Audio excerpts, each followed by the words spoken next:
Timaeus and Brendan, I guess, that are seeing this, but Nick is currently gone. You got And kidnapped. Hello? I'm Yeah. not gone. I'm still here. okay, and Josh and Connor is muted. Yeah, Connor, you are level 4.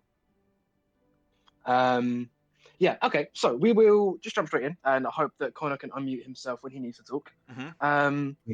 Sorry. So, it's been a couple of days since your last outing.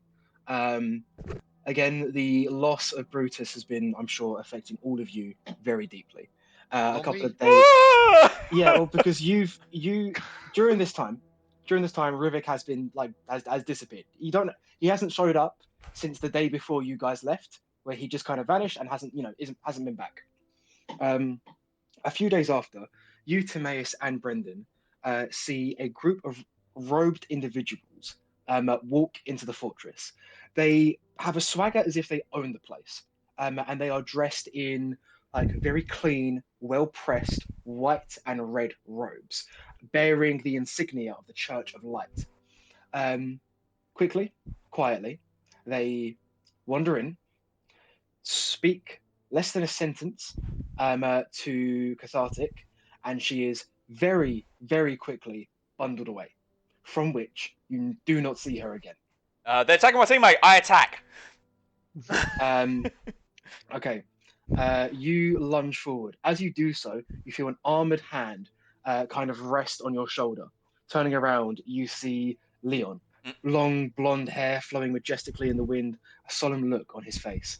As he looks down towards you and shakes his head. Can I have an explanation, sir? Well, there isn't really one much to give. I had news. This is she's actively being led away as this is happening. I received news that the church had questions for her. Reports of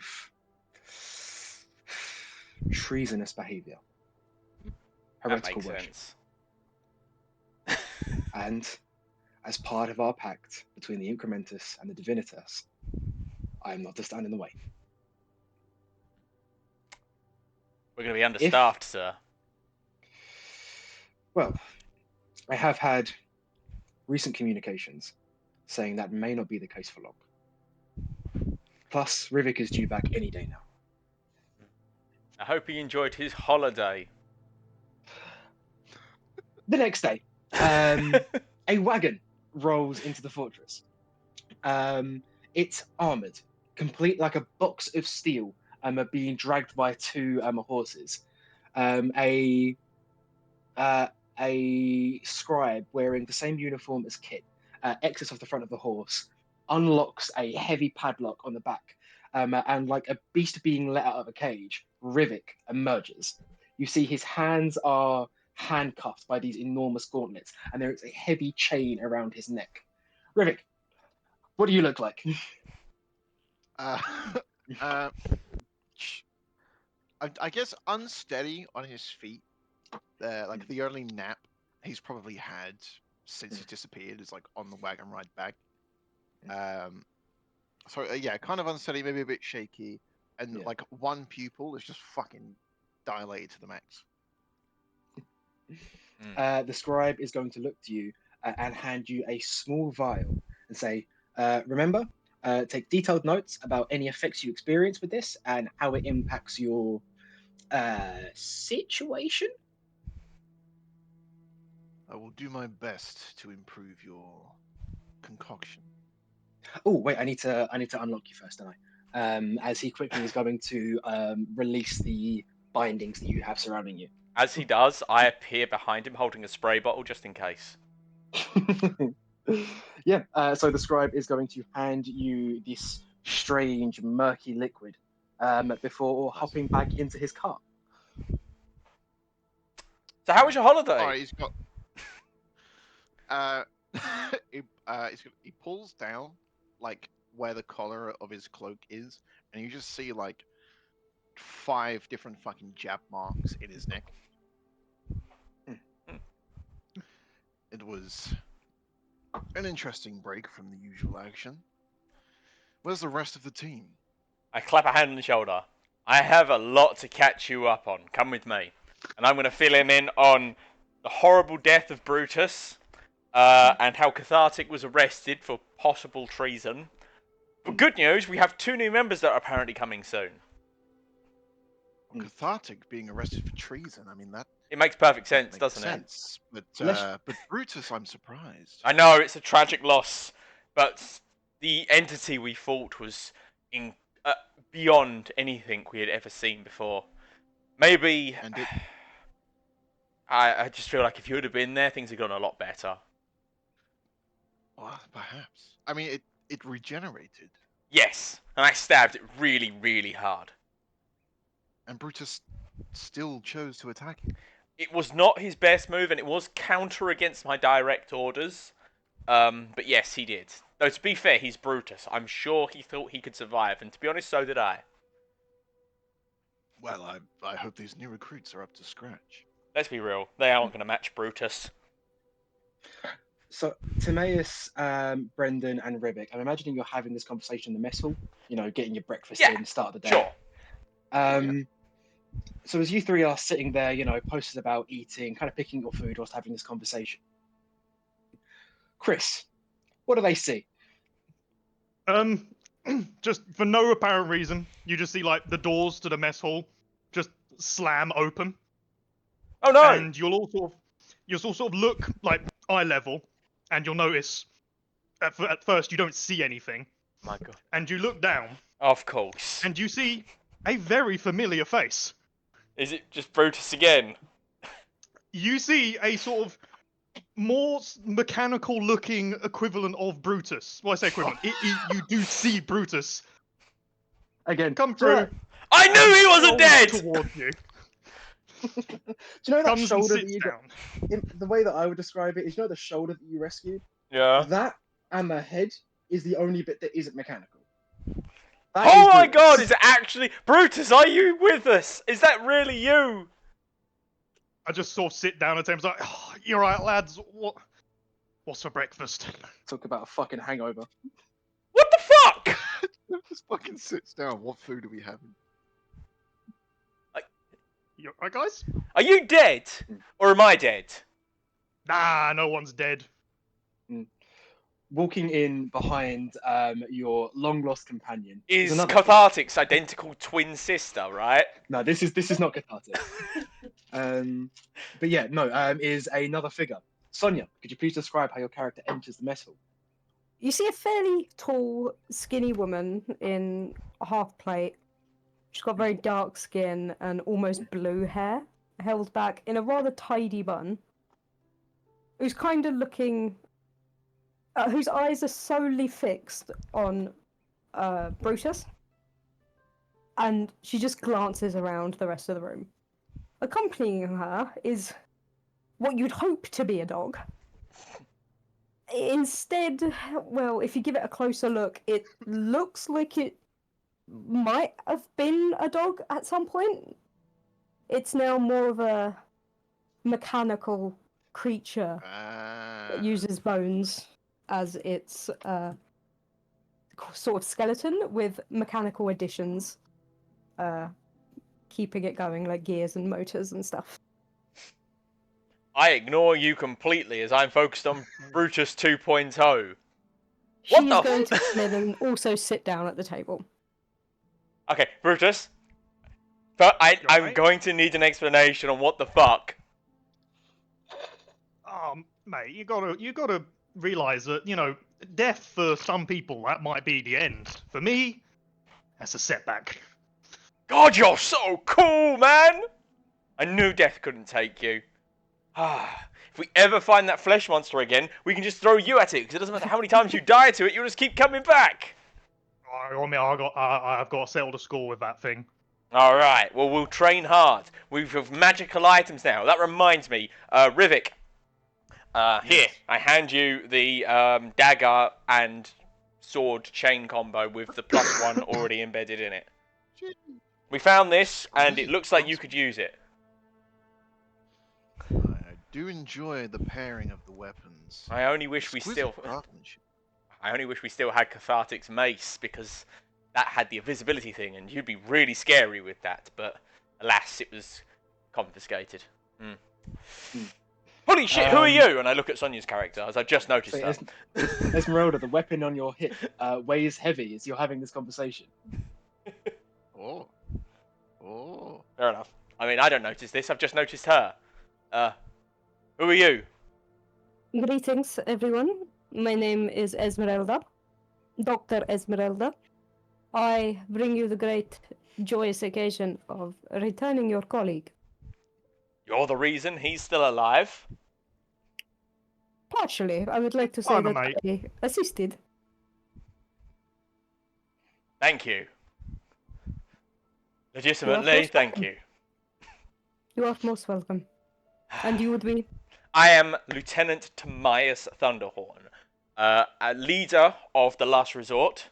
These are the other members of the squad I assume you are joining. You are one of the new recruits that Prince Leon mentioned. Yes, I have been convinced to join your last resort. Please, soldiers, introduce yourselves. I point at I will Rivik go first, yeah. last. Oh, no, you go last, fine. I'll point at Brendan first. Hello there. Nice to meet you.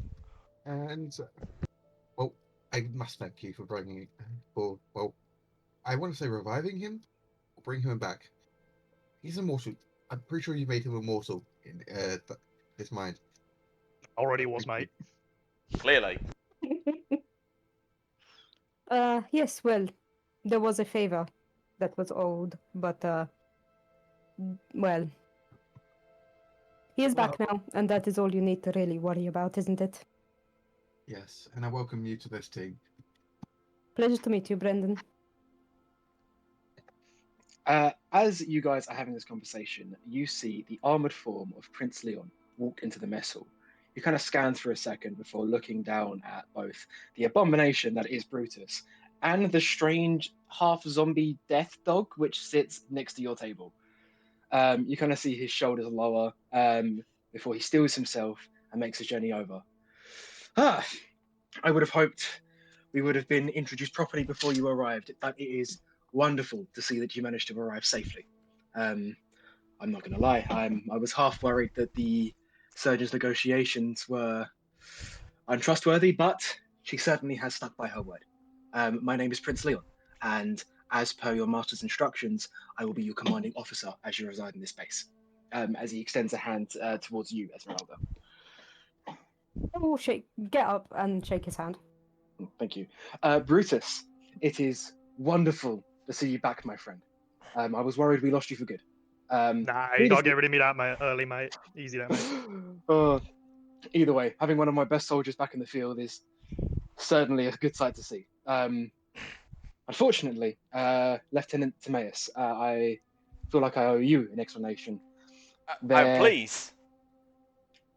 There may be jobs outside of the kingdom's direct interests that you will be executing as part of this deal.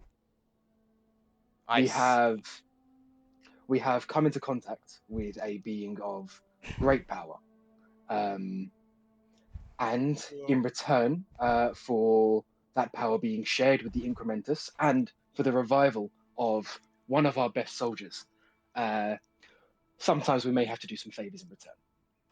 Neat. These are to be completed as if they were on behalf of the kingdom themselves. Make no mistake. Peter's here. Oh shit, is it? Yeah, Hey Peter. I'm here temporarily just to apologize for not showing up tonight and to apologize in advance. There may be more days where I won't be able to appear.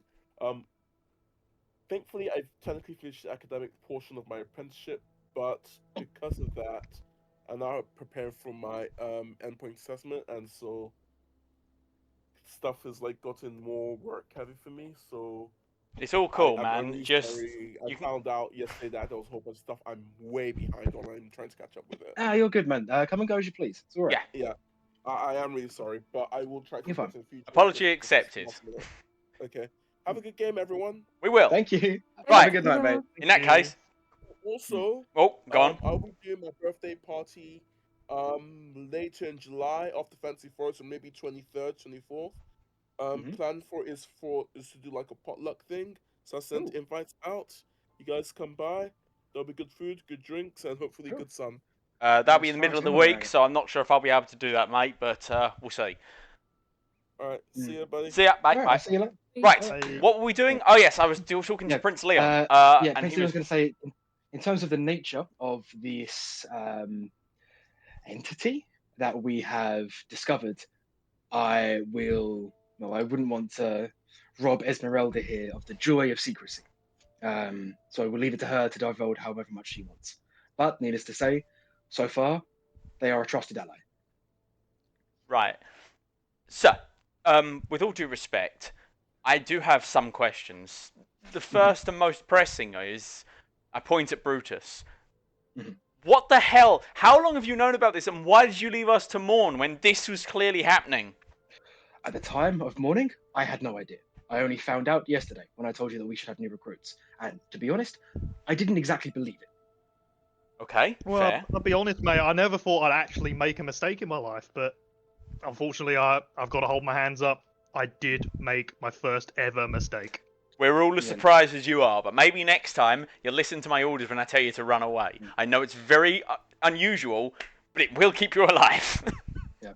Again, I receive a anonymous, strange letter telling me that one of my best soldiers will be revived and that an apprentice will be joining when he is brought back. Of course, I'm not going to believe that at face value. Okay. But clearly, I was wrong. And Well. here he is, as well as the apprentice. Excellent. Wonderful. I'm stoked. Second question. Do we have any idea what that creature was that we fought in the last mission? Well, that's the next thing that I was going to talk about. Kit's investigation is somewhat limited by his inexperience with the arcane. He's still quite a novice wizard, after all. Kit, if you're listening, I do apologize. What about Master But- Jiraiya? Can't we call him? That's where I was going. He is still at the Arcanum, the Citadel of the Arcanum in Corinth. I will be heading there this week.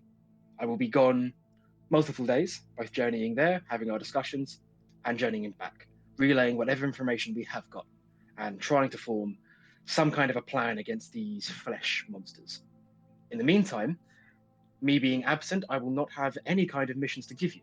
So, in order to not lose the manpower, I'm sending you northeast to help my brother and sister on the front lines.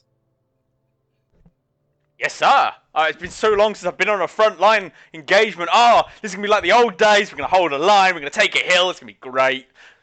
Well, I will say, my brother and sister don't have as positive of a perception of you as I do.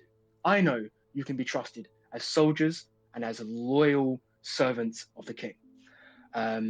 It may be possible that they will have less direct work for you first. But, although I do admit that that is not as good of an application of your skills as could be, cementing your reputation as a reliable fighting force in their eyes will do the world of wonders. And it's arguably more important than any direction you could do.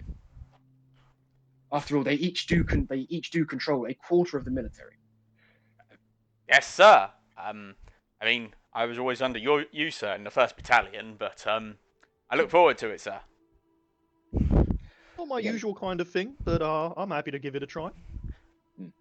Well, It's I will great, leave you you're to your gonna own love it. devices then. I need to prepare for my journey, as I'm sure you need to prepare for yours. Yes. Right, and Brutus, it is Yeah, mate. genuinely good to see you again. And Esmeralda, in this fortress, I will treat you as one of my own. Very well, my lord. He's going to nod and leave. Okay. Before we go anywhere, I immediately turn to Esmeralda. Would you be so kind as to fill us in on your basic skill set so I know how to utilize you in strategy? I am not a backliner, although I am capable of standing in the middle. I tend to use my bow in combat. I do have a procured mace for close combat, and well, if anyone dares get close, my dearest dog meat here is also capable of biting anything that gets too close to me. Whew. Well, that's quite the skill set. I hope there won't be too much fallout from your change in strategy. However, I will say that, well, he's going to need oiling sometimes, and he's going to need some maintenance. So, I suppose after and before combat, I can give Brutus a little tune-up. But apart from that, I don't suppose there is anything specific. I am able to do some minor enchantments of your gear, although I have been told that they already have been enchanted by the weaponsmith. Not so much enchanted, but we just found these, and I showed the weapon with the cool coin in it. So, you know. Can I put once over of the coin? Yeah. If she asks, I'll pop it out and hand it to her. I say Yeah. you do have a weapon with the same slot with a similar looking coin, though yours bears the mark of twilight rather than accuracy. Yeah. Oh, man, to be fair, it might actually genuinely be better if you and Rivik swapped coins, because I feel like he would be so effective with that invisibility. Oh, no, I want to make it very clear. When I am giving coins out, there's no thought to who this is for. You are meant to swap around and experiment Excellent. and do as you please. Yeah, so... I'm going to get the fire one if you don't mind. No, again, the weapons are for a person, i.e. the maul is for Brendan, the halberd or pike is for you, stuff like that. But the coins themselves, that's the idea. Remind me, it's an action to insert a coin and a free action to remove it, right? Bonus action to insert it, free action to remove it. Excellent, good to know. Okay. And as long as you're attuned to the weapon, the effect is just automatically applied. Good to know. Is there a list of coins that we currently have? Yes, somewhere? well, in my head. We currently have one fire coin. I do have a duck. Oh, we have one fire coin, one invisibility coin, and 2 +1s. It should be pinned. Yeah, weapon mods. It's one of the pinned docs. Oh, I see it, yeah. Honestly, my tab bar is looking. I've split it in half already. For some reason, it did not update with the pike. Pike. Just to confirm, although the weapons I have is like one weapon, the upgrade affects both, correct? Yes. So they both got a +1. Cool. And let's see. Just in case it comes up later, are the slots in the dagger or the sword part? Yeah, the sword part. The dagger's like off to the side. Good to know. Just making sure, because I have a feeling that there might come a time when that's important. Maybe. By the way, how many slots do the weapon 3 have? Each one. All have 3. All right. Good to know. Now. Right. So yeah, no, I give her my coin to examine. Just look over it. Is there any magical energy coming from it? Yeah, no, I mean it's visibly radiating like a blue glow. I mean, this particular coin's got to be very, very similar to something you can do, because you can make things +1 weapons as well. So this has got to be nigh identical to it. Yeah, you already recognise the vibe of the magic, if that makes sense. Okay, I'll just hand it back. I wonder if it's possible. You seem like the sort of person who can create things. Do you think you could create these coins? Make an Arcana check for me, Esmeralda. I give you guidance if you're going to. Yes. 23. You don't need your guidance. Yep. 23. You would know that this is very specifically giant magic. You recognise the runes from anywhere. Which, although you could mimic it with your own arcane effects, you can't produce more of these coins specifically. Okay, I will tell him that this is mostly from giant magic. I do not possess such a skill set. I am not a giant, but the best I could do is a pale imitation with no particular infusions. Well, so if you wanted it to look like that, I can make something that would look like that, the glow and everything, but it wouldn't have the magical effect. That's fine. Maybe something to touch base with Ravis. Is Ravis the name of our blacksmith? Yes, Revas. Revas. Maybe touch base with Ravas, because I think she's trying to crack it as well, and she is Goliath and understands Giant. But regardless, I'm glad that to have you on the team, and Brutus, I've missed you, my friend. It's good to have you back. Gear up, make sure you've got all your things prepared, and we will set out as soon as we are ordered to. Oh, you've been ordered to. Well, You've alright, gone to okay, the we will set out immediately then. As soon Okay. as everyone is ready, meet me by the front gate, and I'm going to go to the front gate and start polishing my plate armor. Yes! Does anyone else have anything they'd like to do before you guys head off? Oh, we have plate armor now. Yes. Oh yeah, no, you will have the whatever non-magical armor you want. I'm Again, it was barbarian, so I wouldn't have anything. Yeah, you're fine. But yeah, if you want plate, if you want half plate, if you want studded leather, as long as it's non-magical, you got it. It was the holy shit. One of you guys died. We need to make sure you're more well protected. Also, there's like 50,000 armor request forms filled out by Timaeus. It's just like they just increasingly devolve into just Santa letters. Like, if we shut him up, then maybe. Is it like a filing cabinet in one of the request rooms that is just saying Timaeus? I choose to There's believe. not a filing cabinet. There is just like there's a fireplace in one of the corners with Timaeus' name on top of it. It's just a post box. It's got a suggestion box, and it leads down a chute to where a goat is, and the goat just eats the suggestions. Right, but no. Yeah. Anyone else have anything else they need to prepare before heading off? No. I'd like to pull out a hammer and just pick up some stones and whack them with the hammer. Okay. Two of them are going to be with light. One of them is going to be a recorded message of retreat. The other one is going to say retreat very quickly. Okay. As you tinker away at these objects, imbuing your arcane magic into them, and you guys head off. First long haul journey as a party.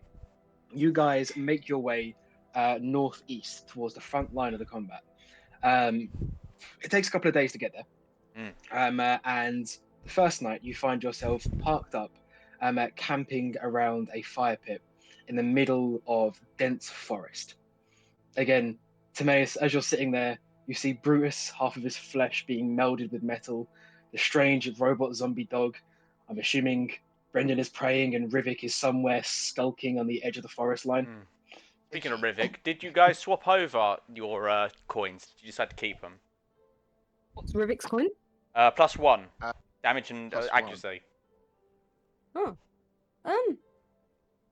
Your choice. I will absolutely take the sneaky Yeah, stealth one, but if you want to keep sneaky stealth, go for it. The sneaky stealth is not going to happen with me. No.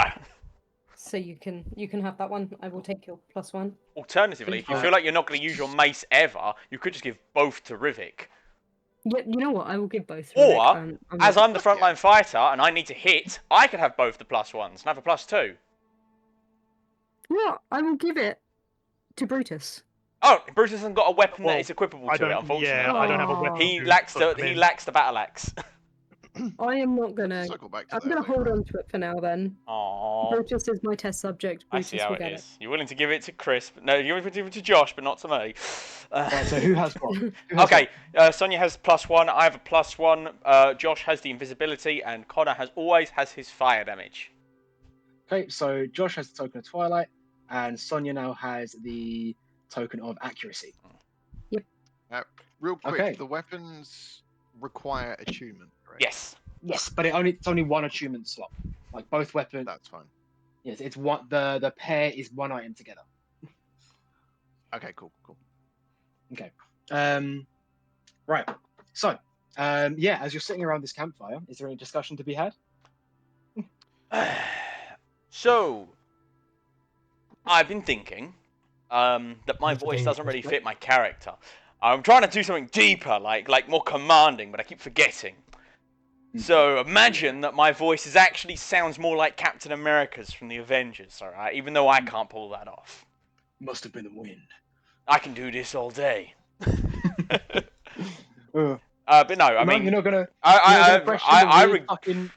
the weird artificer lady and her flesh-bound companions? I assume I've been No. doing that constantly. I just, whatever she wants to tell me, I'll accept. But, Maybe like, should ask her. You're willing to, maybe you Maybe should it's ask her, more of a willing- campfire talk. Okay, fine. So, as we've sat down for the night, let's talk about ourselves. We need to get to know one another, rebuild squad unity. And as you're new here, Esmeralda, why don't you start? Then we can get to know who you are and what your deal is. Oh, well, I am actually from the Royal College of, Surgeons. Ooh. You would know Uh, that there is no Royal College of Surgeons. Mm. Medicine is performed almost entirely by the church. Mm. And they are not surgeons, they are clerics. I From the immediately. holy part of surgeons, I don't know. Oh, I am a surgeon. I tend to be on the battlefield most of the time, actually. Battle surgeon. So, unfortunately, the battlefield being what it is, and you being a lieutenant yourself, you know that quite often serious injuries happen, and a lot of men and women do not make it. Yes. I do. I knew a battle surgeon once, by the name of John Watson. Good man. I hear he's now helping out of a detective agency. Interesting change of role. Yes, well, he met a roommate, Herlock Sholmes. Quaint, I'm sure. But anything, tell me, you're a surgeon. How does one go from surgeoning to... I point at the dog and then at Brutus and sort of just shrug. Well, to be perfectly honest with you, I got fed up of people dying on my battlefield. And I didn't want to go into necromancy and say, oh, what if I brought them back? It was more of a, what if I restored them as close to what they were as they could be? Interesting. So, there was not a lot of your friend Brutus left, but we had his head and a shoulder. The shoulder was not exactly necessary, but the head is one of the most vital bits that we could have. And my wonderful teacher is a lot more skilled than I am, and she taught us how to, well, she showed me how to bring back small creatures like a rat that had been eaten by a cat, or mauled by a cat, or a cat that had been mauled by a dog, and slowly and surely They have to one be mauled. develops. Is mauled? No, I mean, to be no. fair, mauled is an excellent word for what happened to Brutus. Yes, I do see a bit of a pattern there, but no, not all the time. This dog meat here, and I will pat the bones of the dog that's next to me. He was old age, Oh. and I could not bear to part from him. And, well, I asked the druid friend, and he consented to being brought back in the way that he is. The dog kind of presses his like metallic skull against the side of your knee, and like kind of like nuzzles in slightly. Oh my god, it's Continue adorable. the stroking. It sounds like scraping a metal brush against steel. Most adorable, horrific thing I've ever seen. Yes, well, I do get that a lot. Most of the time I do tend to stay in the laboratory. Well, But I will say I only go and help people when they ask for it. Brutus here asked my master for, to come back. And, well, she agreed. alright. I was there to assist, although I did not do much. A human or fairy body is far beyond my capabilities. I struggled with dear old dog meat here myself. Yeah, It sounded painful. No, I think it was a squeak as one of his legs moved, actually. I need to oil that hinge. Any WD-40 in those pockets? Holy shit. Unironically, she probably would have some kind of lubricant Yeah. on her.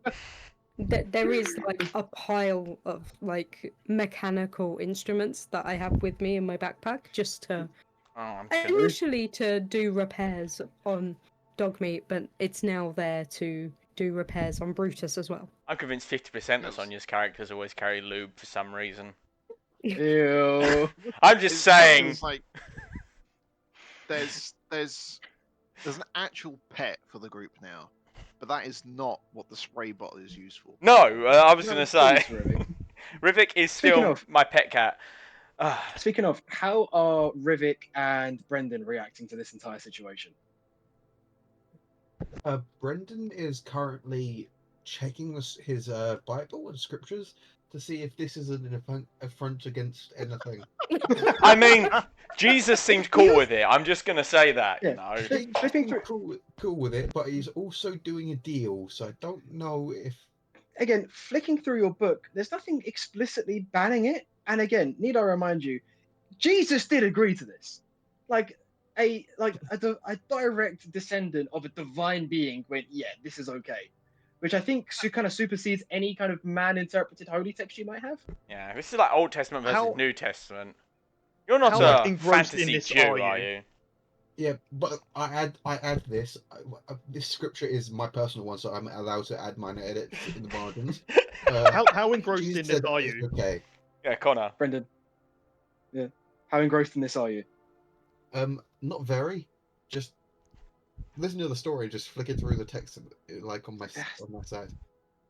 While he's trying to do this, like, well, would I know what that book is, just like from the cover? Oh, yeah, it's very clearly the holy text of the I Bible. refuse to believe that Brendan hasn't taken each one of us aside at some point and like sat us down and been like, "This is my book. It's very important. Would you like me to read it to you?" I'm gonna try and Sermons at sort of night. sneak up behind Brendan and sort of like looking at the book with him in the way that, like, if you've seen the Tom and Jerry scene where Jerry's like looking behind Tom when Yeah. he's reading the book. I'm basically Yeah. doing that to Brendan, and then Reading it after at he's the been same time. flicking it, well, if I succeed with this. I mean, If I feel you want to read the book, I'll help. I'm going to show you the book. Yeah, but it's like, will shame. you feel it? No, but Well, I I'm mean, trying to let's do this find out sneakily then. without you Roll seeing Yeah, it. so be stealth Roll against his stealth passive then. perception. I'm the DM, Nick. Oh, sorry. Just you're so bad at it. I thought it'd help. Like, Man. Tobias dies. Instantly. A bolt of lightning comes out of nowhere. Like, she's resistant to that. Ah, Only damn a 10. right. I take you Only like a a 10. champ. Yeah, no, Brutus, not Brutus, Brendan, you recognize Brutus sneaking up on you. Okay. Would you like to read with me? I Nah, not really, mate. I just wanted to know if you thought I was illegal or not. Hmm.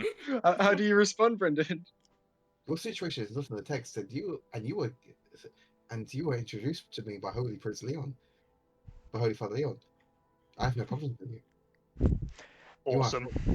I say that with completely straight face, with a You're- with a creepy snot. Yeah. We know the smile. Don't worry. I think we all got the mental image. We know. You are Jesus Christ approved. Rivik, being the only person who's tangentially related to undead, sorry. How are you responding to this?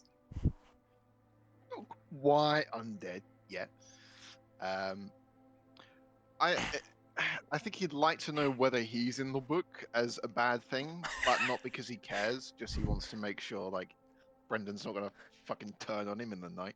I think what Blake I mean, meant was, what is your reaction to Brutus being But to Brutus in general, are probably horrific. Seeing Brutus and terminate a guy. I think maybe there's a bit of delay on my end, but no, Brutus and Esmeralda. It's a package deal at this point.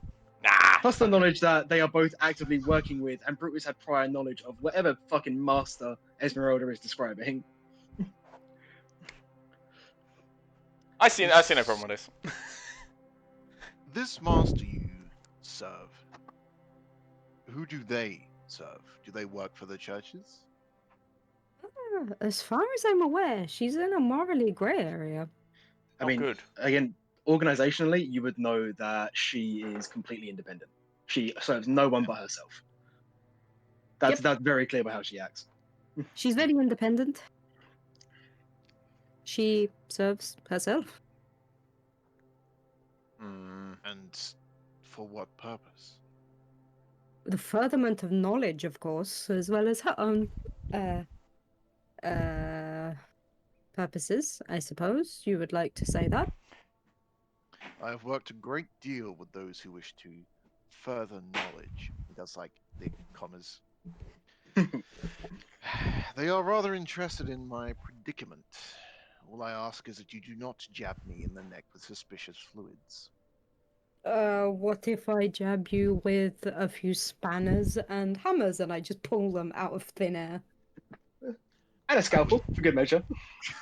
I'll twirl the scalpel as well. Hey, we have a strict no cutting teammates rule. I am a surgeon. That is going to happen.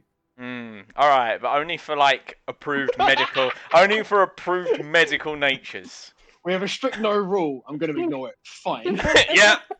Hey, Tomias has got he's not very smart. All right. He's pragmatic. He's pragmatic. Sure, we'll go with that.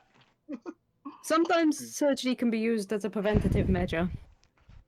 For example, if something is embedded in one's skin, surgery to remove said thing that is embedded, like shrapnel, you would know, I do. can get embedded in the skin. I immediately like remove like a gauntlet and show my forearm. I've got this wicked scar. Yeah, the surgeon never could get the shrapnel out of this arm.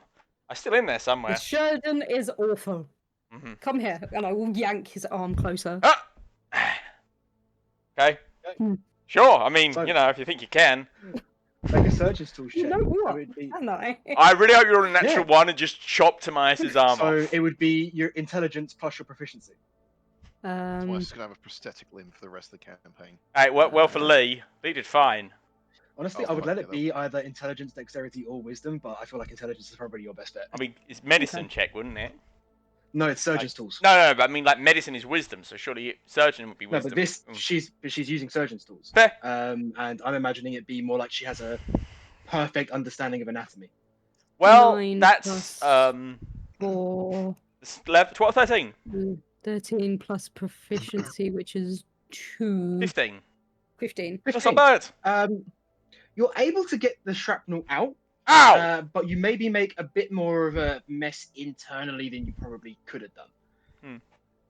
Like, I'm gonna look at that, and then I'm gonna pull out like, I don't know the name of the tool, but it's like a spanner, but you can like tighten it. Wrench? No, not a wrench. It's like a adjustable spanner. I think it is Oh, just I an know, adjustable Just a spanner. spanner. Or a I monkey know what wrench, you or- mean. Yeah, I know. I'm gonna use that to like pinch his skin together and cast Cure Wounds. See, surgeon's tools would include a vice, which is used to close wounds, which you can just have. You know, that's part of your tools. Okay, well, I Nice will one, use a half shot. vice to hold down his skin and cast Cure Wounds just to fix a problem I might have made. So, with the combination of medicinal skills and arcane magic, the shrapnel was removed with no long-term detriment. Ah, wow! That's really impressive. No one else could do that. I mean, admittedly, I was a little surprised and worried when some of my bone came out as well, but you seem to have fixed it up quite well. Yes, well, they're part of the shrapnel, I guess. Would you like to keep it? Yes! Thank you!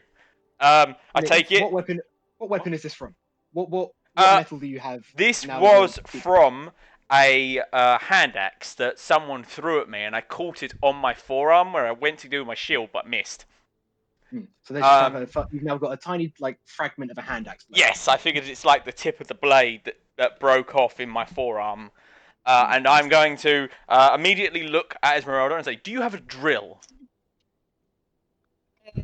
Yes. Brilliant. Can you Like bore a this, and I pull out, hole? like, this one that you'd use for like brain surgery. Fantastic. Yeah, the bone drill. Can you bore a hole through this bit of metal so I can put a string through it and make a necklace? I will just give him like the bombastic side eye, but I'll do it. Your side eye reminds me of someone, but I can't quite think who. It doesn't take a lot of skill to just drill a hole. So yeah, you're able to do that. Cool, and then I tie a necklace, and now I've got a necklace made of my own bone and shrapnel around my neck. Pretty fucking cool. Yeah. I'm gonna add that to my inventory in case it's ever necessary. Wonderful. Just surprise surgery over a campfire. Yeah. Oh, this is great. Well, I mean, anything you want to know about us? What is everyone's skill set so I can best adapt to everybody? Someone answer first.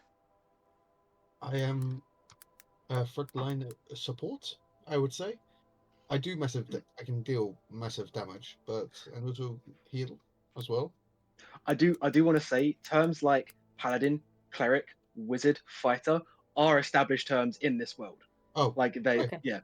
oh, I'm a paladin of Lauren, if that helps.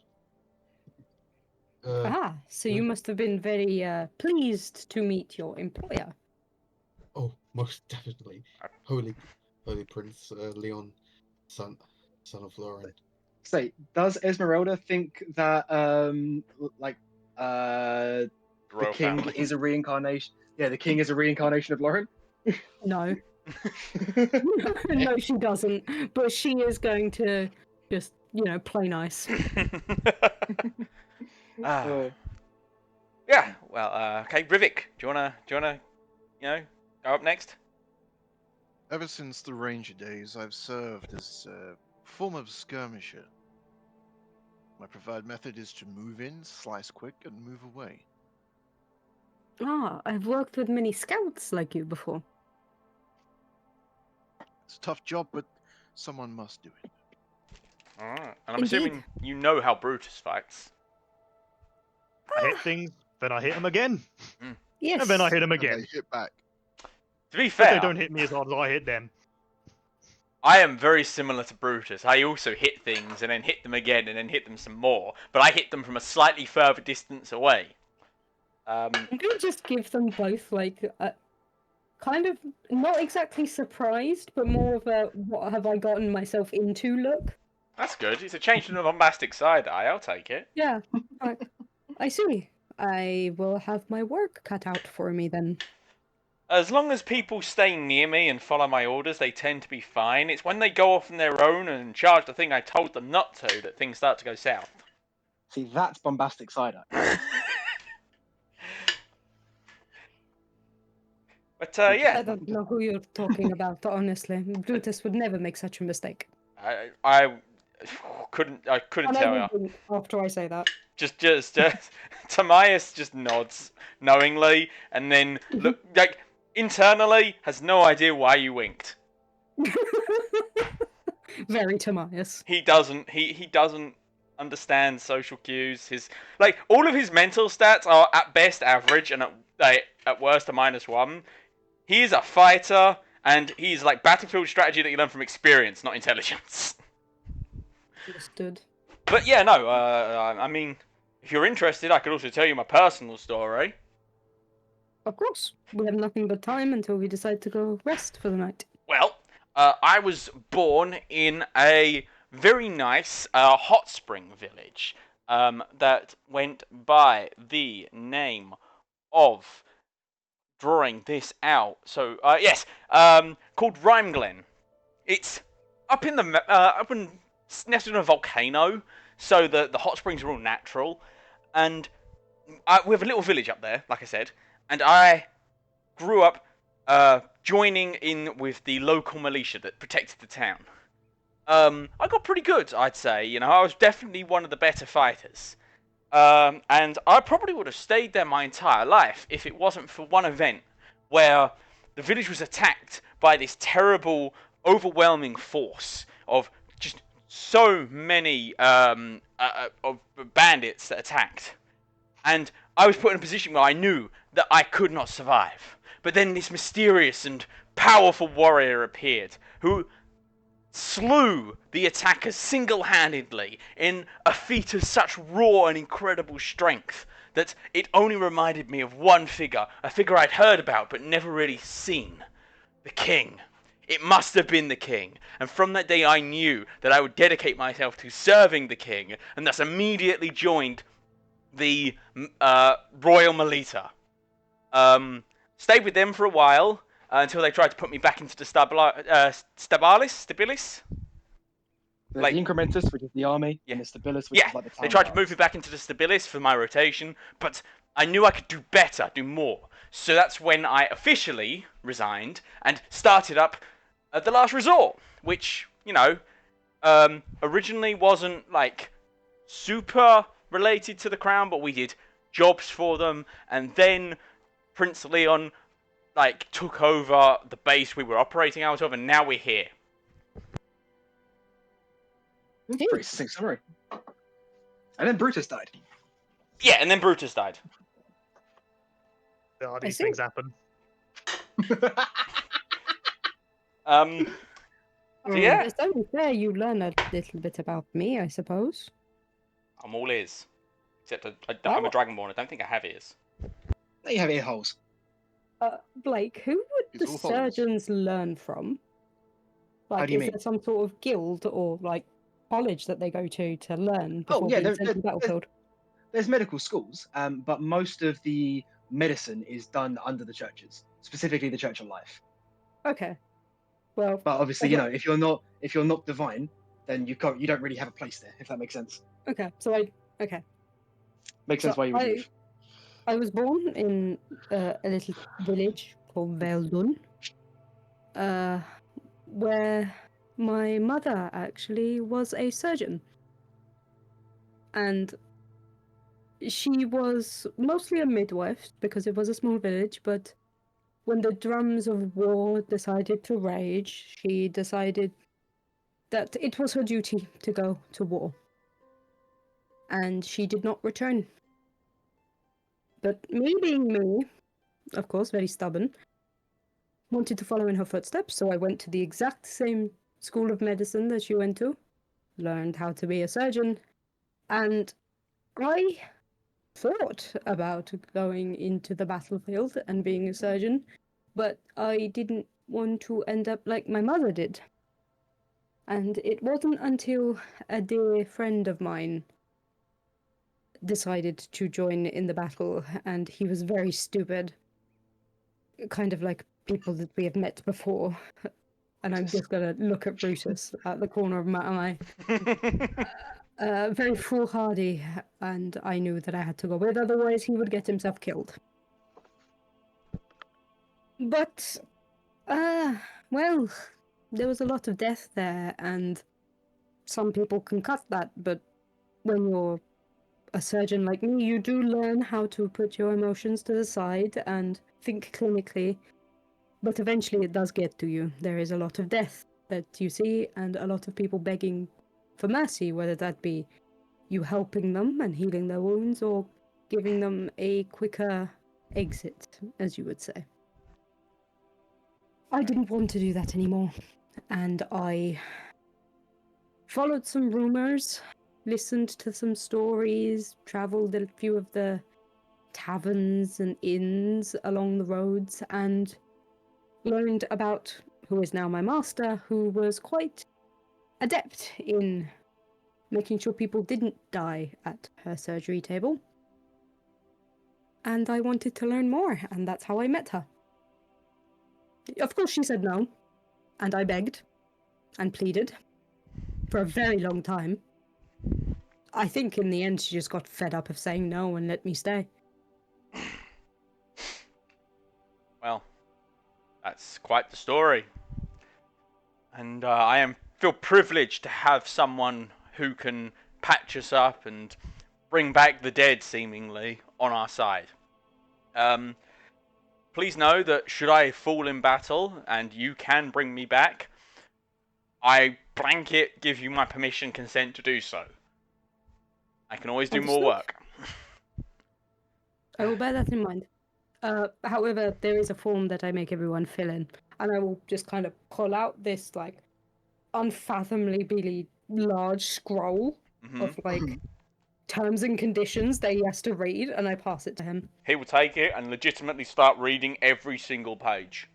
It will take 2 days. Make an intelligence check, like a brief summary. I will do my best. Just black intelligence, yeah? Yeah. Please be a natural one. Please be a natural one. Please be a natural one. Oh, it's a 3.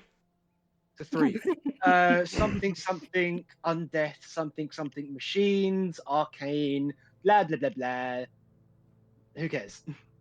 Blood starts to dribble from my nose. Too much reading. Right.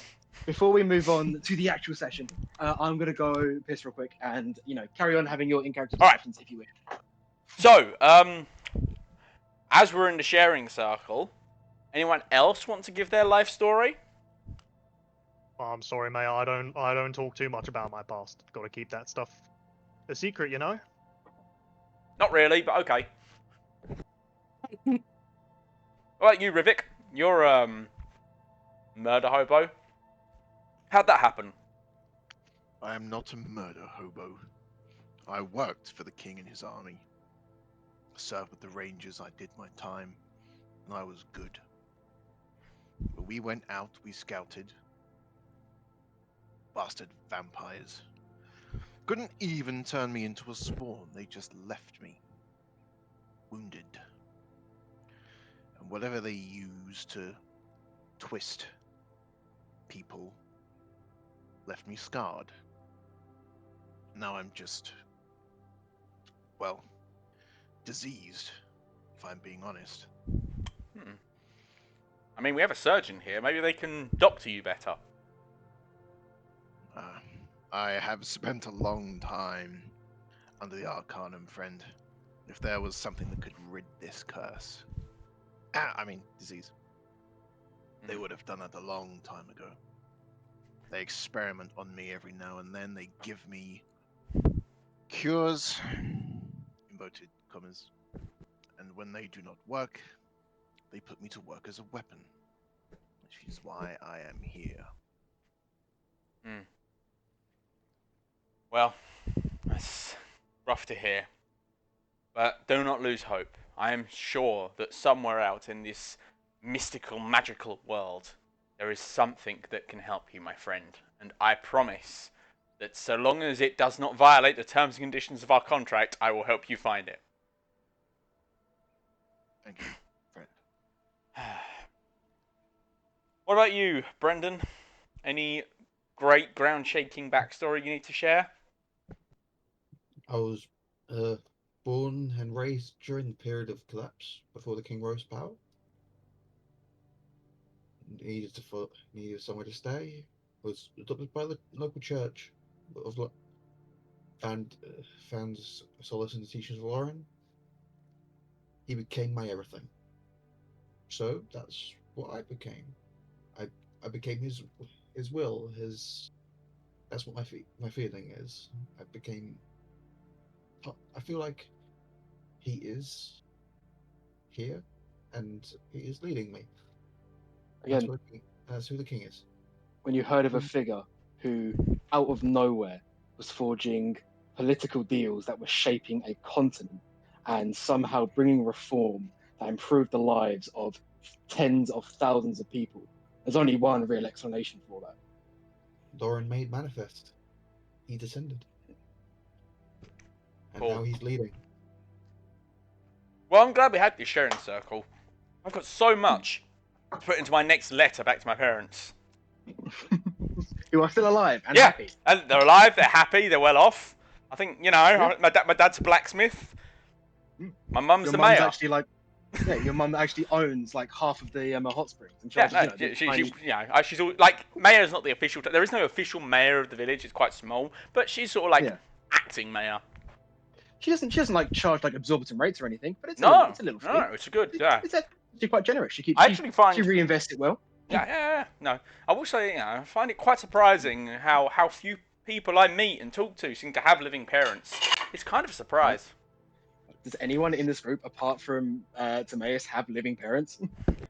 I still have another I mum. think so. And Brutus doesn't know, but then he hasn't said he wouldn't have divulged that. Brutus doesn't need parents. Brutus spawned fully formed into the world under his He is own his own willpower. I mean, I think it's safe to assume that Rivik's parents have both been brutally murdered. But that's the only unless they're still alive somehow. And, they could be still alive and abandoned him. That's also edgy. Ooh, true. I think my non-official canon, because I never actually wrote it down properly, but my unofficial canon is Josh, just it's D&D. It's canon. Your canon is whatever you say Okay, it is. Fine. I mean, I don't. Okay, fine. They were farmers Mm-hmm.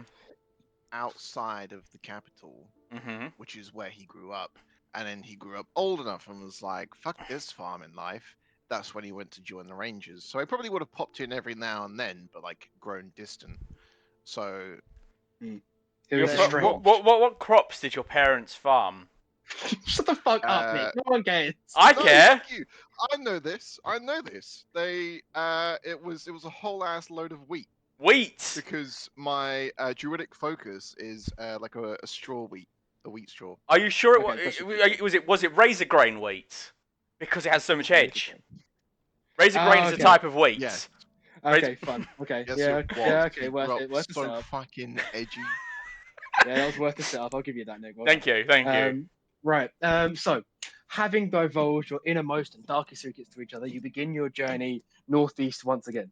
Eventually, the quiet forests and small towns that you stop in give way to battlefields, or lands that have been scarred by the ever progressing march of the Incrementus.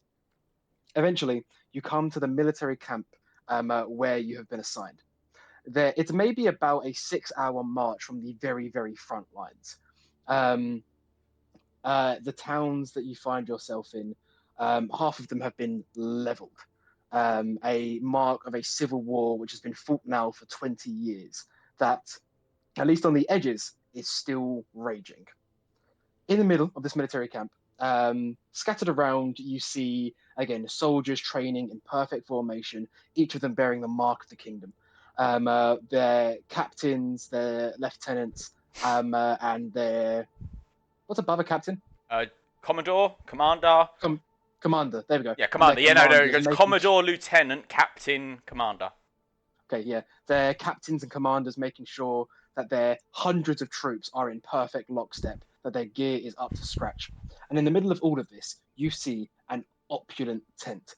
Compared to the others, it looks like a palace. At least from the outside, it's perfectly sealed. With enormous in scale. Sitting outside of it are 2 guards, both standing to perfect attention, halberds raised and looking dead ahead. Elias is openly crying with joy at being back surrounded by military folk who are actively in the front lines. He's so happy.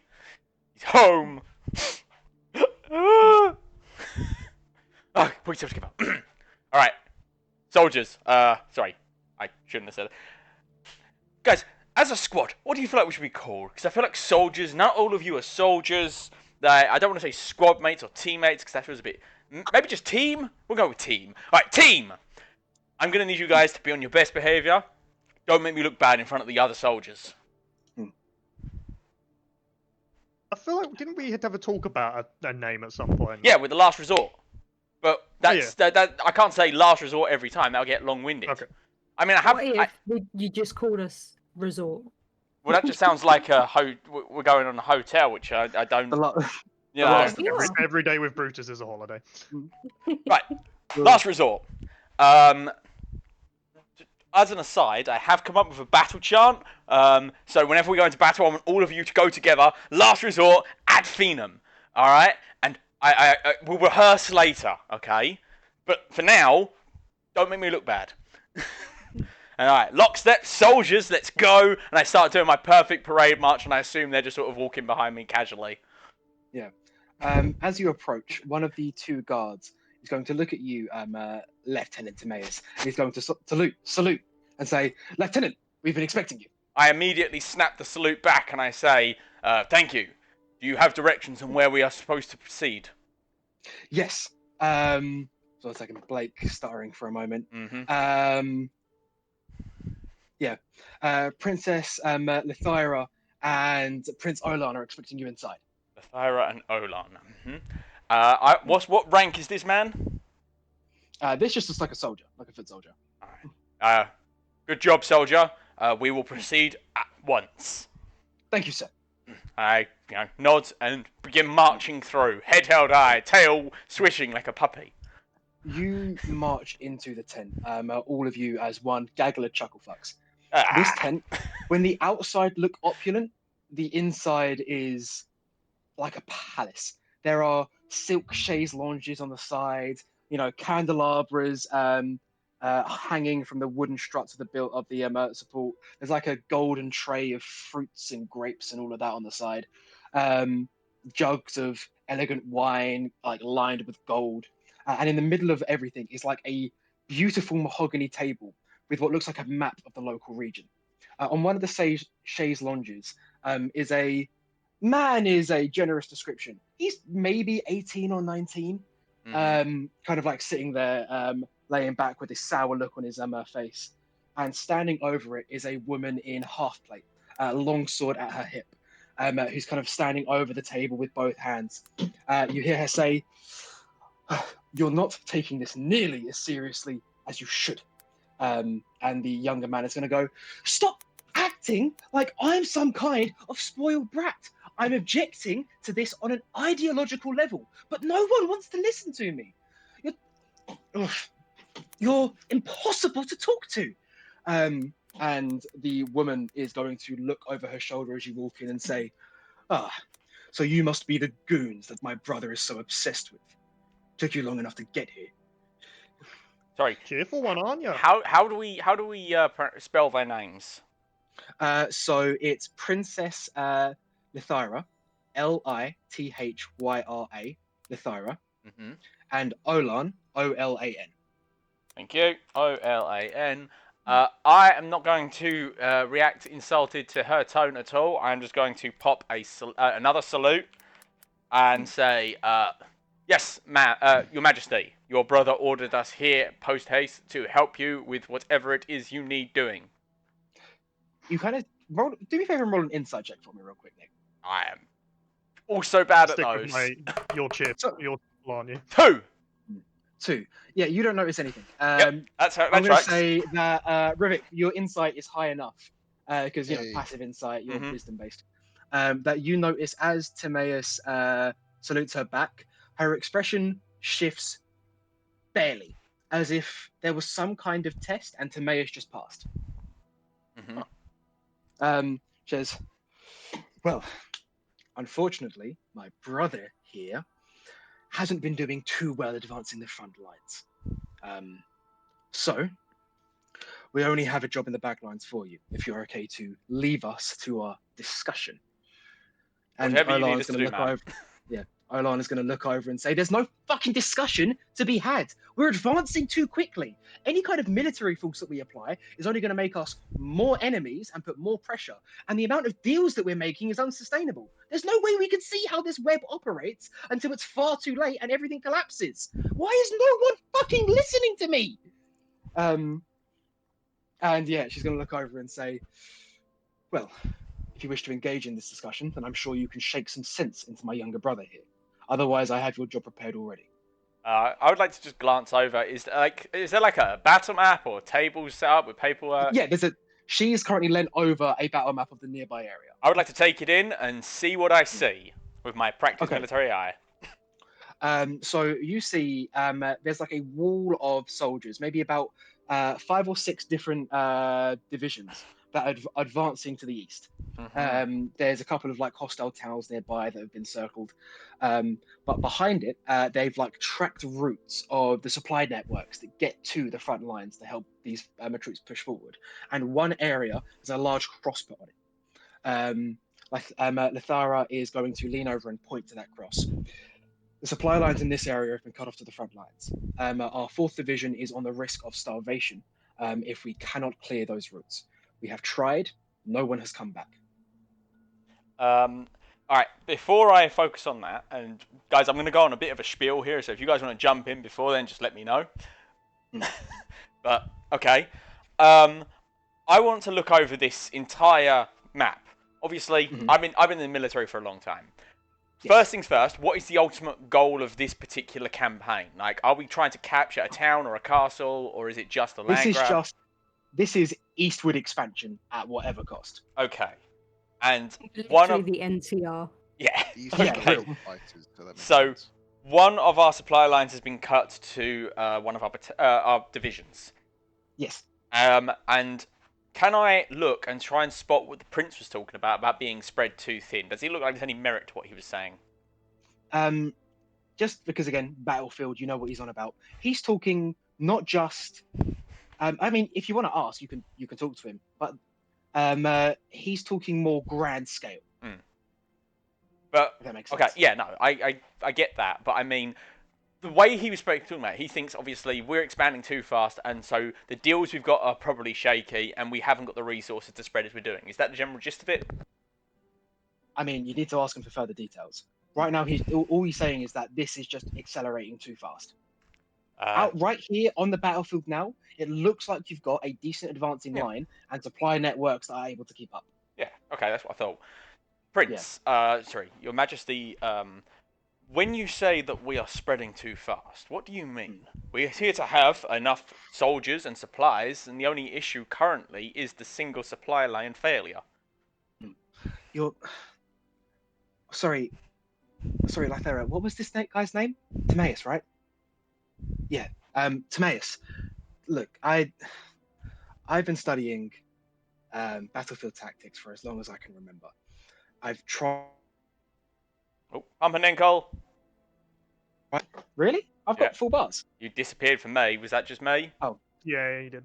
Okay. Okay. Are you back now? Yes, you're back now. Okay. Yep. She goes, look, I'm not yet. On this particular advance, we might have enough supplies. But we are fighting a war on 4 fronts, okay? Each one of us is controlling a quarter of the army, and we're all advancing.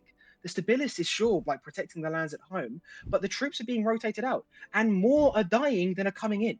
We can't keep up this march forever. We need to stop and think strategy long term. I'm not sure. Our dad, like everyone seems to think that he's this like obscenely smart military commander. Like there is going to lean over and say, he is, you insolent child. There's no way you can understand what he's planning. And like Timaeus here, a man with experience, is saying, we have enough. We can continue our advance. And when it starts being a problem, then we can talk longer term strategy. Timaeus is not going to say anything. Internally, he, I think, agrees with the prince. But this isn't his place to say anything. He's just going to take that in. And the prince is then going to lean forward and say, again, we're fighting, even if we have enough resources in the meantime, those resources are predicated on a network of, again, 3/4 of our current territory was not captured militarily. It was captured by deals, okay? All of the resources we have are based on deals that have only been developing for maybe a decade. We can't understand the ramifications of all of that yet. And you're acting like we have this invincible sword rather than an army. Lythera is going to lean forward, slam her fist on the table, and say, enough! You might be a prince, but that means you serve the king. He is your commander as much as he is your father, and you will do as he says. And he says to you to command this army. And the prince is going to lean backwards and scoff and say, I'm 19 years old. These are a bunch of 30-year-old combat veterans who were raised in the middle of a civil war. They're not going to listen to a word I say. He's going to like cross his arms, lean back, scoff before lying back on his sage lawns, reach over, pick over like a handful of grapes and start feeding himself them. The prince... Oh, did we lose Blake again? Blake. Oh, he'll be missed. Beep, beep. So this is where Timaeus kickflips over the table, roundhouses both royalties, and knocks them out. Because I'm the king now. Am I back? Yes. Yep. Okay. Wait, what was the last thing you Chaise said? lounge. Yeah, he leans back in the chaise lounge. The princess is going to look at you with tired eyes and say, I do apologize for him. He has yet to learn that obedience is a virtue. Now, you have your mission. The supply line is to be cleared. You're not sure what the threat is. Whatever left is yours. Yes, ma'am. You need something dealt with. The last resort are the ones to do it. My brother spoke very highly of your organization. Do not disappoint me. I will snap another salute. As you guys go to leave, she's going to notice for you, Brutus, to stay behind. Oh, you've already seduced another woman. You haven't even spoken to her, and you've already succeeded. She's gonna look at you up and down and say, "Do not think I didn't hear that little remark that you spat out. It was insolent, and needless to say, that in front of my army, it is not to be tolerated. But in the field of battle, that independent drive, that fire that burns inside of you, I expect it to be put to full force. Hold nothing back." I never do. She's going to sneer at you, saying, "Good. Now join your friends." All I right. sort of like give like a sort of a sort of extended look, and then spin around and head out. And naturally, you come out to see Timaeus holding fucking Brendan, who appears to probably be in coma from meeting 2 more deities. 2 deities in the same room. Yeah. Jesus that's 2 and Jesus 3. No, it's Jesus 2 and Gisette. Oh, okay. But by the way, he has hyperventilated so much. His normal pale pallor has gone stark white, and he is currently staring listlessly into the void. Brutus, grab I'm his gonna legs. try and give him breathing exercises, trying to get him to consciousness again. Standing near him, you can hear just faint noises that sound eerie like scriptures or a chant. It always freaks me out when he does this. Is this a common occurrence? More than you'd hope it to be. Understood. Well- What do you do? Just wait it out? Yeah, I mean, Brutus, grab his legs. I pick up his arms. We'll just carry him until he regains consciousness. Come on. Yeah, but we got between me and Brutus, we got this. Yeah. By the way, if no one else is gonna say it, I'm gonna say it. That prince, nerd. Yeah, that was the idea. He's a guy who sat in a fucking college studying military theory for 5 years. But he's without ever right! going on to He is battle. This is in 100%. character. Brutus saying Yeah. it. This is Yeah. Brutus saying. No, Timaeus is going to be like, the prince was not without merit. While it is true that orders should be followed and commanding officers heeded, they should not be heeded without question. We are taught that questioning poor orders is wise. The zeal of the princess is commendable if over-exaggerated. I never expect any of you to follow me without question unless it is a literal life or death scenario, and I stare Brutus down for a full second after saying that. Look, mate, I know you like your rules, but you can call him a nerd. I'm just... It is not a place, but I might mention this to Leon and ask his thoughts. He does outrank them both, and I'm hopeful he will listen to me and maybe give the younger prince's suggestions more merit. Until then, though, we have a mission to achieve, so let us go and investigate those supply lines. Okay, so gathering yourselves, you begin the march to the front lines. You see that the land that you travel across is actively recovering from battle.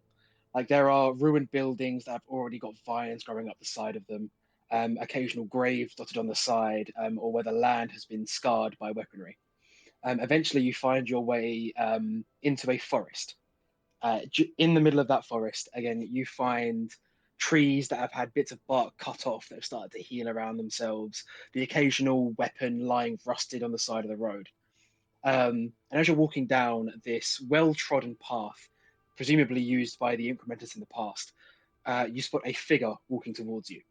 As you get closer, you realize he's not walking, but staggering, kind of gripping. He's got a sword in one hand that's hanging limp, and his other hand is gripping his abdomen. And you see him on the a bit more forward on the path, look up towards you before collapsing on the ground. Shit. Esmeralda! Esmeralda's gonna just kind of push Timaeus out of the way and go to help. Okay. Roll me either a medicine, arcana check. Can I do Arcana, please? Yes, you can. Oh, balls. 15. It's not hard to figure out that this man has suffered grievous physical injury. Again, he's got a chunk missing out of his side. But you do realize that there's almost like a faint clawing of purple magic that's at the side of the wounds, the mark of necrosis, i.e. necrotic damage. He is still breathing, however. Soldier, how do you feel? Are you in great pain? He is unconscious. Oh. I'd like to just slap his face a little to see if he rouses or Your reacts. bedside manner is incredible. He is actively bleeding out. Okay, I will Brendan. attempt to stabilize if I can. Okay, make a medicine check for me. 10. 10. He is stable. Okay. 10 is the DC. So you Okay. prop him up. You stop the bleeding in the wound on his side, until eventually he's lying slumped unconscious against a tree. We need him Okay, good conscious. news, he will live. Bad news, this is necrotic. Okay. Brendan, do the thing. Which thing are you talking about? At the one point of lay on hands to wake up unconscious people. That thing. I rush my hand on him and channel some divine energy through. 1 point. So to give a bit more of a in-depth description of this man, he's got shoulder-length black hair, kind of like swept back behind his head, a pencil-thin mustache and goatee, chiseled like lean features. He's very like Oh almost no! like skin and bones. He's French. More Spaniard. I'm imagining Inigo Montoya. Okay. Oh, Um, okay. Yes, Yeah. no, he's your conquistadors. Yeah. Ja. On the limp hand, he holds like a rapier, and at his hip is a hand crossbow. And as his eyes, again, and across his abdomen is a very well kept breastplate. He doesn't look like Incrementus, but he looks like a martial artist of some kind. As you lay the one point of healing onto him, his wounds begin to close and his eyes snap awake, and you see he immediately goes to brandish his sword and crossbow before like wincing with pain and looking back up at you and say, "Oh, so I was saved." Peace. We mean you no harm. I gathered that. What is your name? What is your quest? My name is Inigo Montoya. Montoya. No, he's going to. Let me get the fucking session document out real quick. You can call him Inigo Montoya. I won't judge you. He is just Inigo Montoya. But no, his name is. Oh, my name is Giorgio Asceta. It's a pleasure to meet you. Likewise. Hello there, dude. I am Ugh. Lieutenant Tamias, and these are my squad. Can you tell us what happened to you? Oof. Well, I received word from the Incrementus starving past that their supply lines were being shut down by some kind of mysterious threat near the war grave just northeast of here. I figured, well, threats near a war grave, well, that's probably some kind of undead. And I am a master in monster hunting. I look at So? the large chunk missing from his chest. Well, that's what I thought. I thought, well, there's monsters around a war grave. It's going to be some kind of undead monstrosity. I underestimated it. But I am certain the only reason I survived is because of my sharp instincts and ability to recognize the threat that I faced.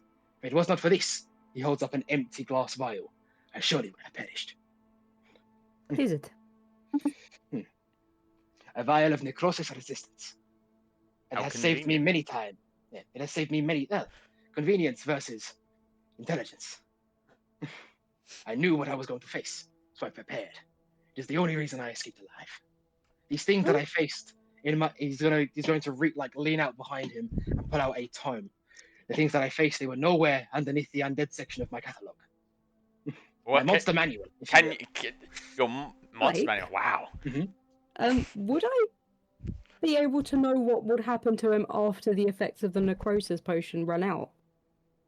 Well, I mean, yeah. I mean, it's not even Considering without he's an missing arcana like check. a chunk of him. No, like- you would know that the necrosis potion just gives him resistance to necrotic damage.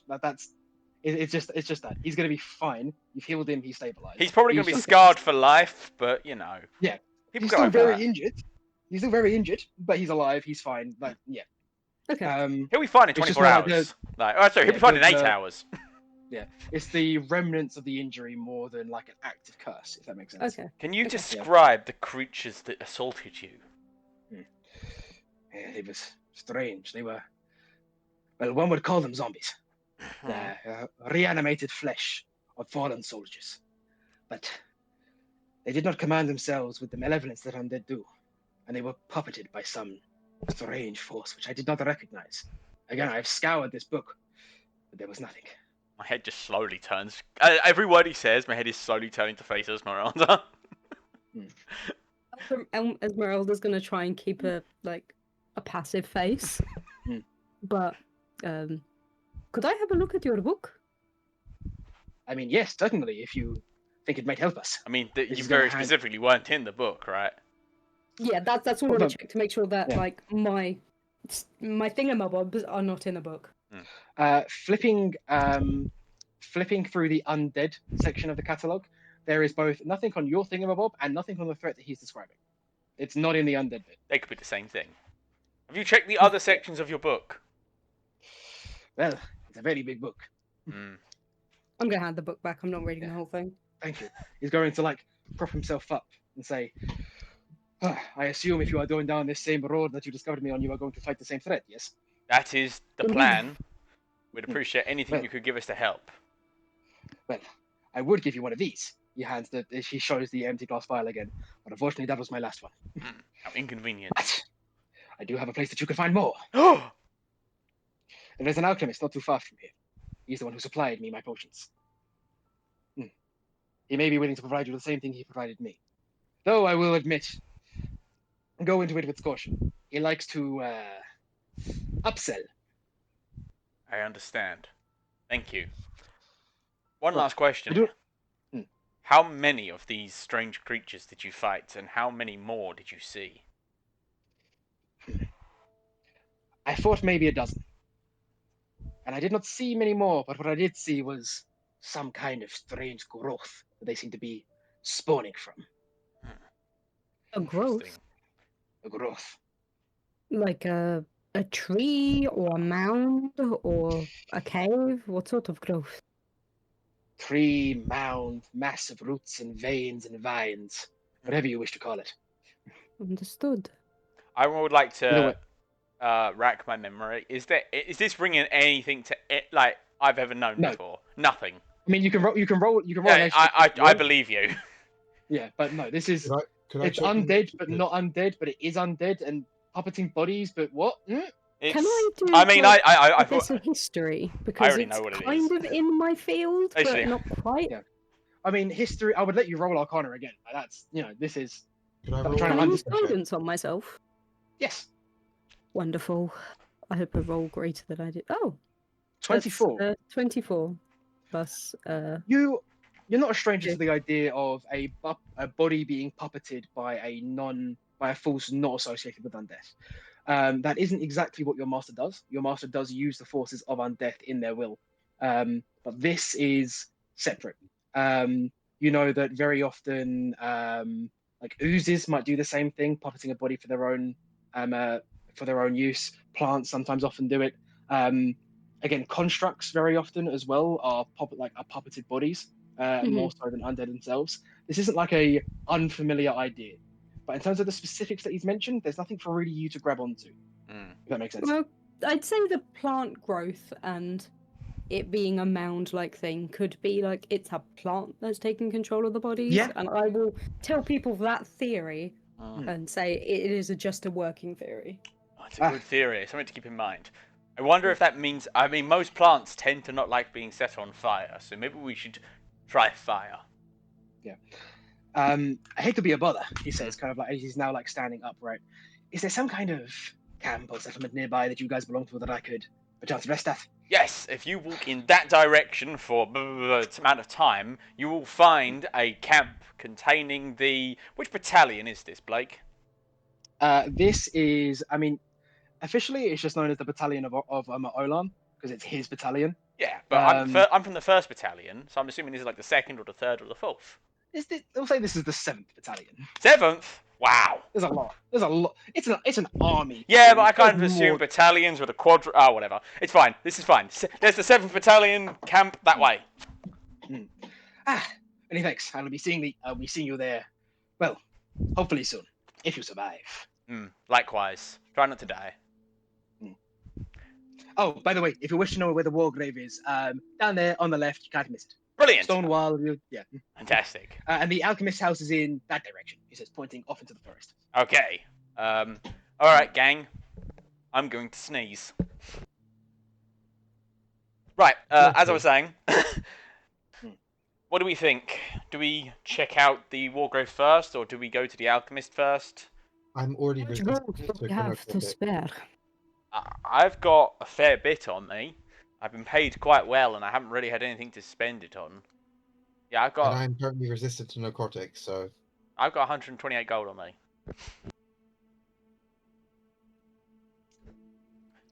I've got pretty much. I how, have how much average potion has 280. Like, I'm assuming a potion of necrotic is going to be like maybe a few gold. Like, I can't see it being more than 5 gold. It's a magical potion is going to, even for like a most common basic effect, going to run you minimum 50 to 100. Oh shit! Potions Yeah, are hell not of a cheap. markup. That is a Yeah, markup. potions are not cheap. Mm. Yeah. And And that's for like a minor potion of healing, like 1d4 plus 1. what we could do is you already Brandon, you're already resistant to necrotic, correct? yes. If we go in with you at the tip of our spear, maybe try and isolate one of these creatures to study it.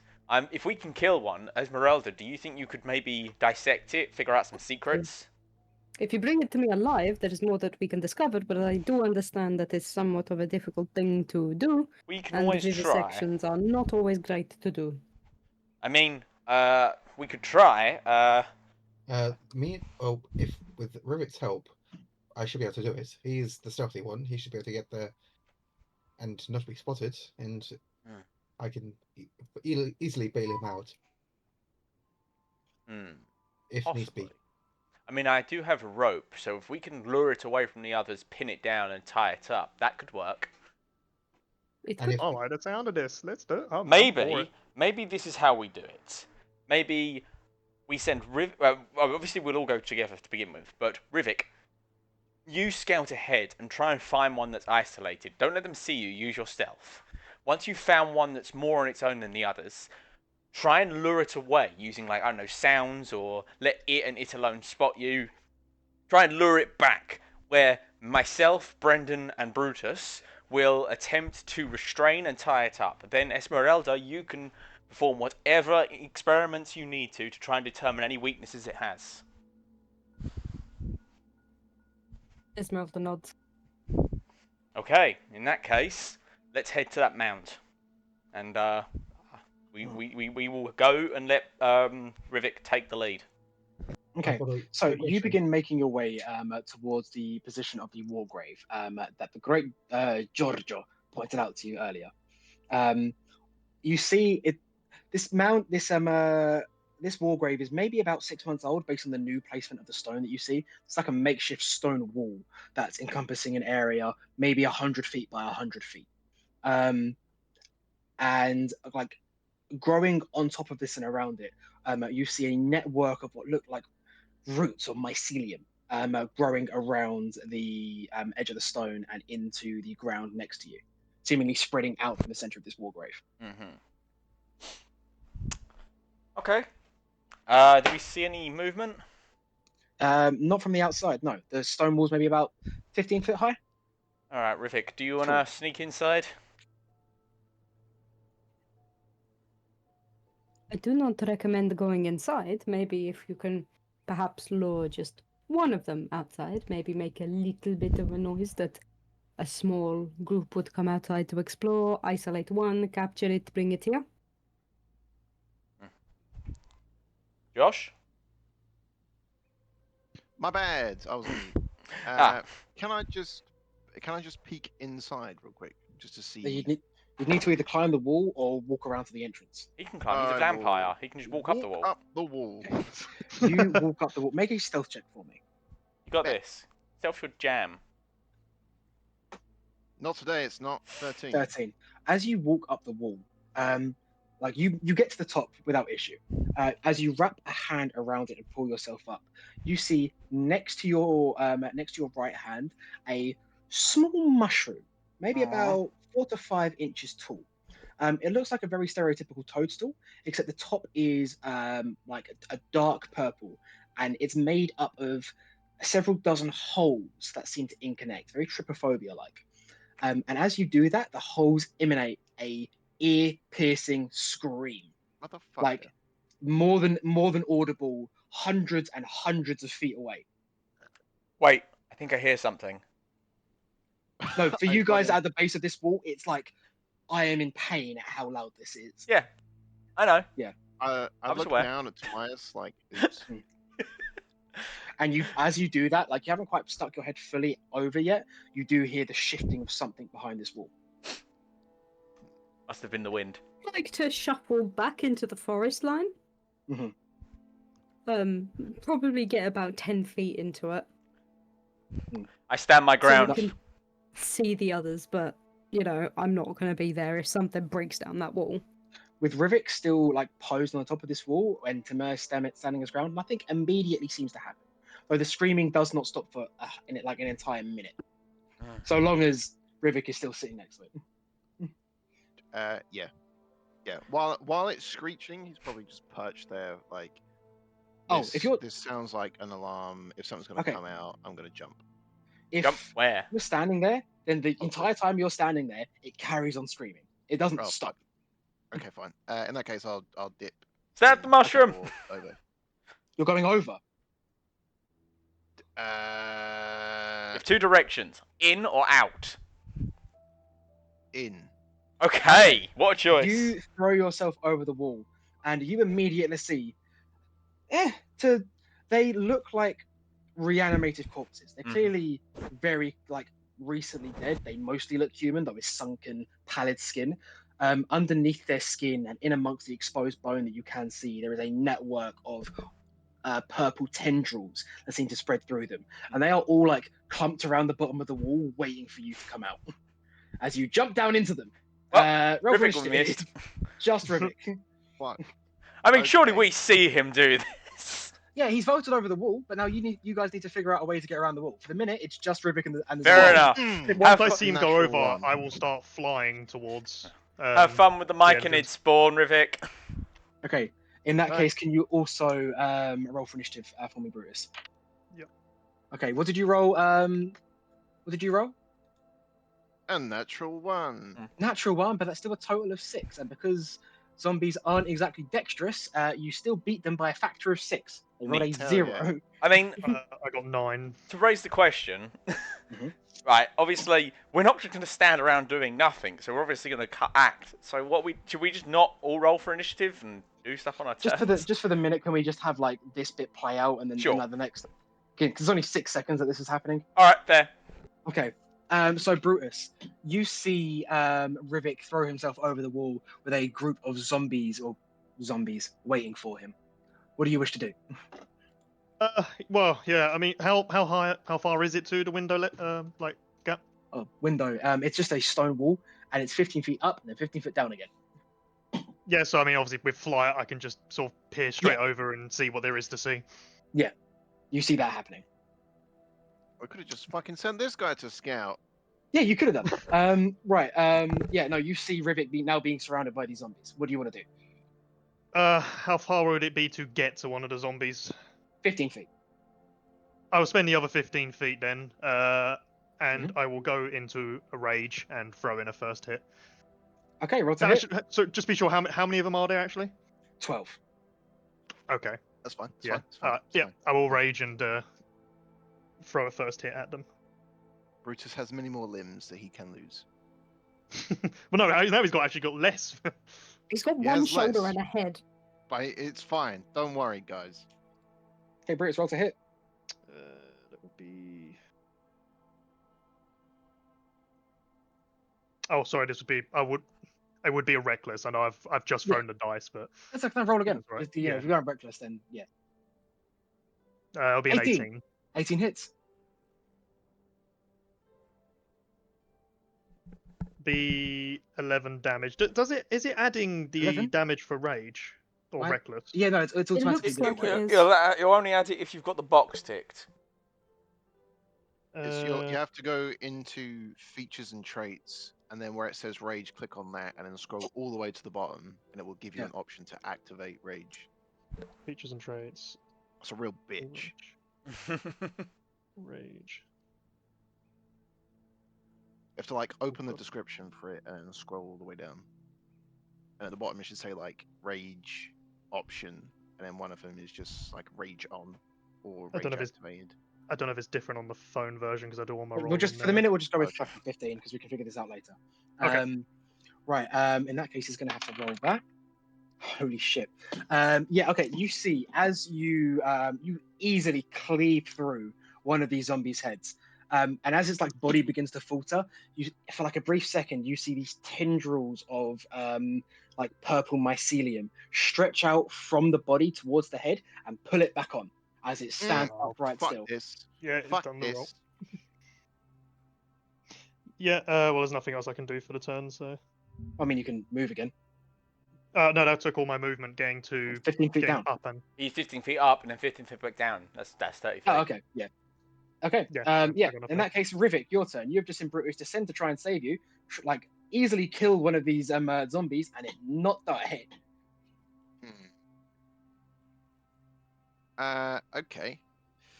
Interesting. Can I just leave? Yeah, you can actually disengage and Can I fucking just re-climb over the wall. fucking leave? Yeah. Yeah, Bruce has got this. He's fine. He I'm can not disengage. He bad. can fly. Yeah, you actually Um, disengage and yeah, climb back over the wall I'm and just down gonna again. fucking dip back out. I'm not dealing Okay. with this shit. In that case, Brutus, five, wait, 1, 2, 3, 4, yeah, 5 of the zombies are all going to try and take melee attacks against you. Yep. What's They'll your all get AC? advantage. 16. So that's one hit. That's a crit. That's a miss. To be clear, Brutus, you should have +6 to your greatsword when you're raging. And I've just activated your rage for you. So if you want to refresh your page, it should update for you. Okay. So Different that on the phone. Wait, thank you. that is, so if that's 3 hits and a crit, that's going to be 1, 2, 3, 4, yeah, 5d8 plus 4. 7 plus 5 is 13, plus 2, that's 15, plus 4, that's 19, 20, plus 5, 20, 25 points of bludgeoning damage. Halved for. Okay, so half down to 12.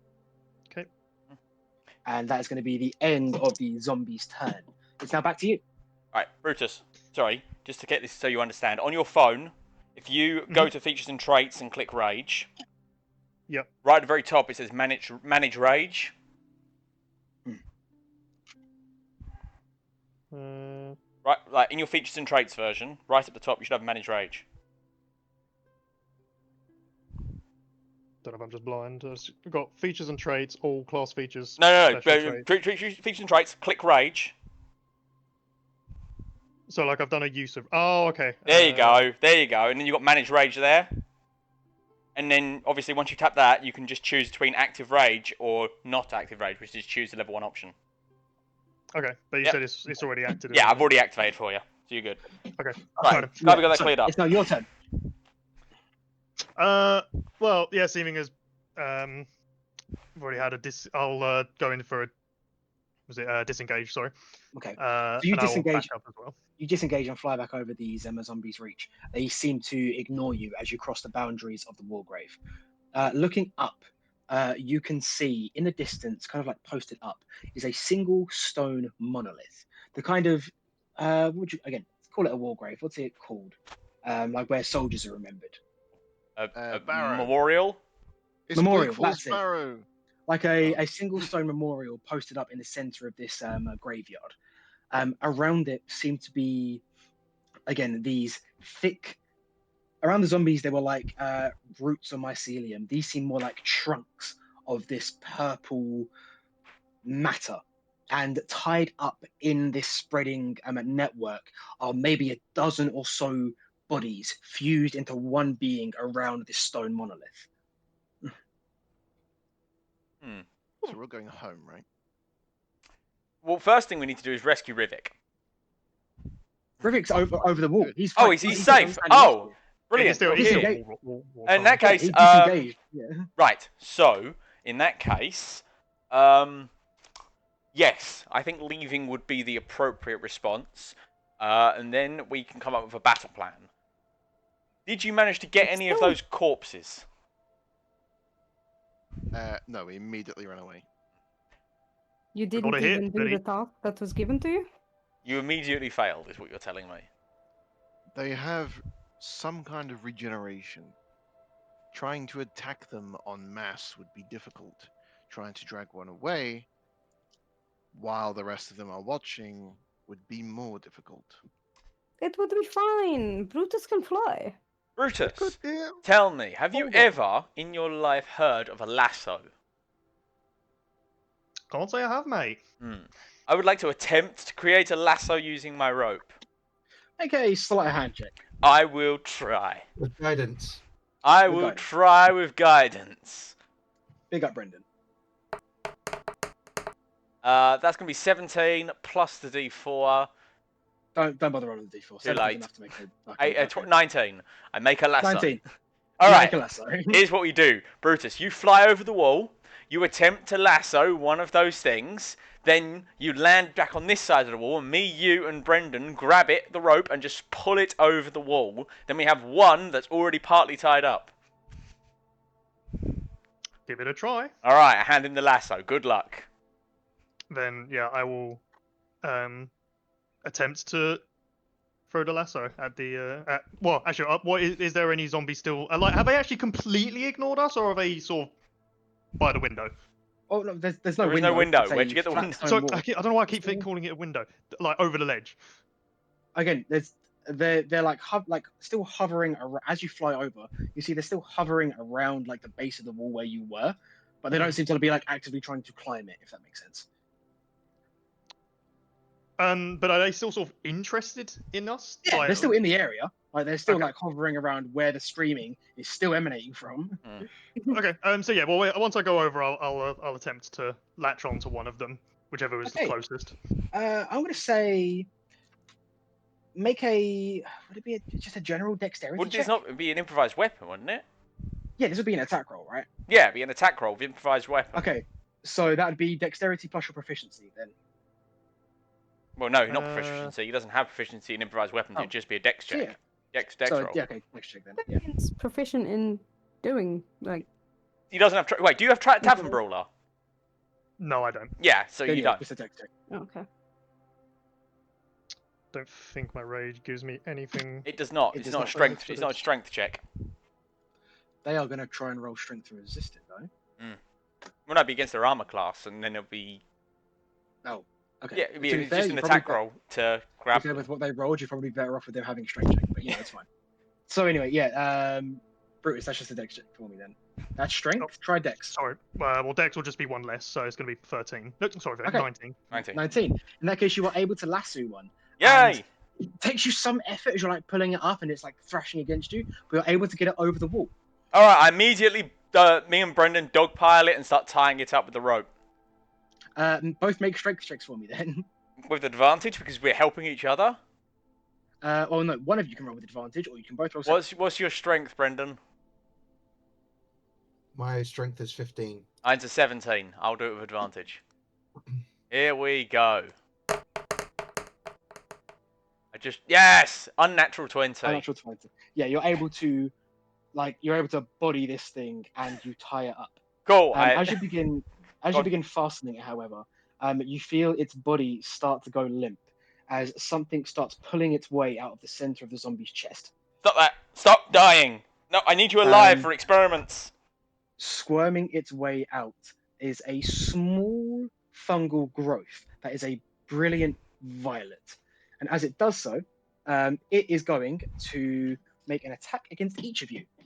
Each of you being Brendan and Timaeus. Yep. So against Brendan, that's going to be a 16. And against Timaeus, that's going to be a 19. 19 hits. Okay. This small little fungus is going to lash out at both of you then. Somehow manage to catch Timaeus off guard and deal 2 points of necrotic damage. Ow! As it lets out a little squeak. How from big its is this thing? mushroom form. Oh, it's maybe 6 inches across. Alright, I'm going to grab my shield, flip it round so the hollow end is down, and trap it under it like a spider under a plate. Okay, it has a 5-foot move speed. I'm not going to have you roll anything. Yeah. Alright, got it! Alright, Esmeralda, come over here. I've caught you a present. How on earth am I supposed to perform surgery on something that is still wiggling? You wanted it alive. Yes, but it needs to be tied down. Alright, tell you what. While I sit on this, you examine the corpse it came out of, and I'll come up with a plan to deal with this. I would like to examine the corpse. Make a medicine check for me. Or, yeah, make medicine check. I would like to cast guidance on myself. You can do that. Medicine. Dirty 20. You see that the muscles of this corpse have, like it doesn't take long for a corpse to rot properly, and this has already happened. There's like spaces where the rigor mortis solidified muscles have been like separated for a space underneath from the tendrils of this thing, and it seems like it was just puppeting the body more than anything else. This is something that I'm familiar with, at least. Well, does You anyone hear a have? faint tapping from the underneath of the shield. You be quiet. Has anyone got like a plank of wood? Not in my pockets. Gonna I go for can a make piece real my quick. stick. I look at Brutus and his axe, and I look at a nearby tree, and I, Brutus, would you please go find me a plank of wood? Am I able to, in the sense that I was holding on to him? Am I able to let go? Yeah, well, well, Blake's not here at the moment. He went to the toilet, but the corpse isn't moving anymore because the thing that was moving it is currently under my shield, which I'm sitting on. So you're good. Yeah, when he gets back, then I'll. All right, yeah, no I'll worries. say, Because here's my plan. make the attempt. I'm going to get a plank of wood. I'm going to grab the squirmy thing, and I'm going to use cow traps to sort of pin it to the ground like dissecting pins. Like a frog in a science class in America. Because, you know, Americans are heartless, evil monsters. America. Fuck no. Amphibian violence has got to go. We are dissecting mushrooms. Or something that's It's akin got to to be a the mic in alien. it. It's got to be a mic in it, right?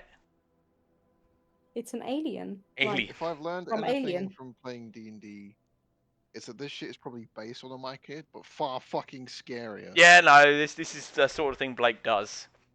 Blake is- Okay, yeah, no. So I'm back. Right, What's so happening? Brutus has chopped down a tree, made a plank of wood. Yep.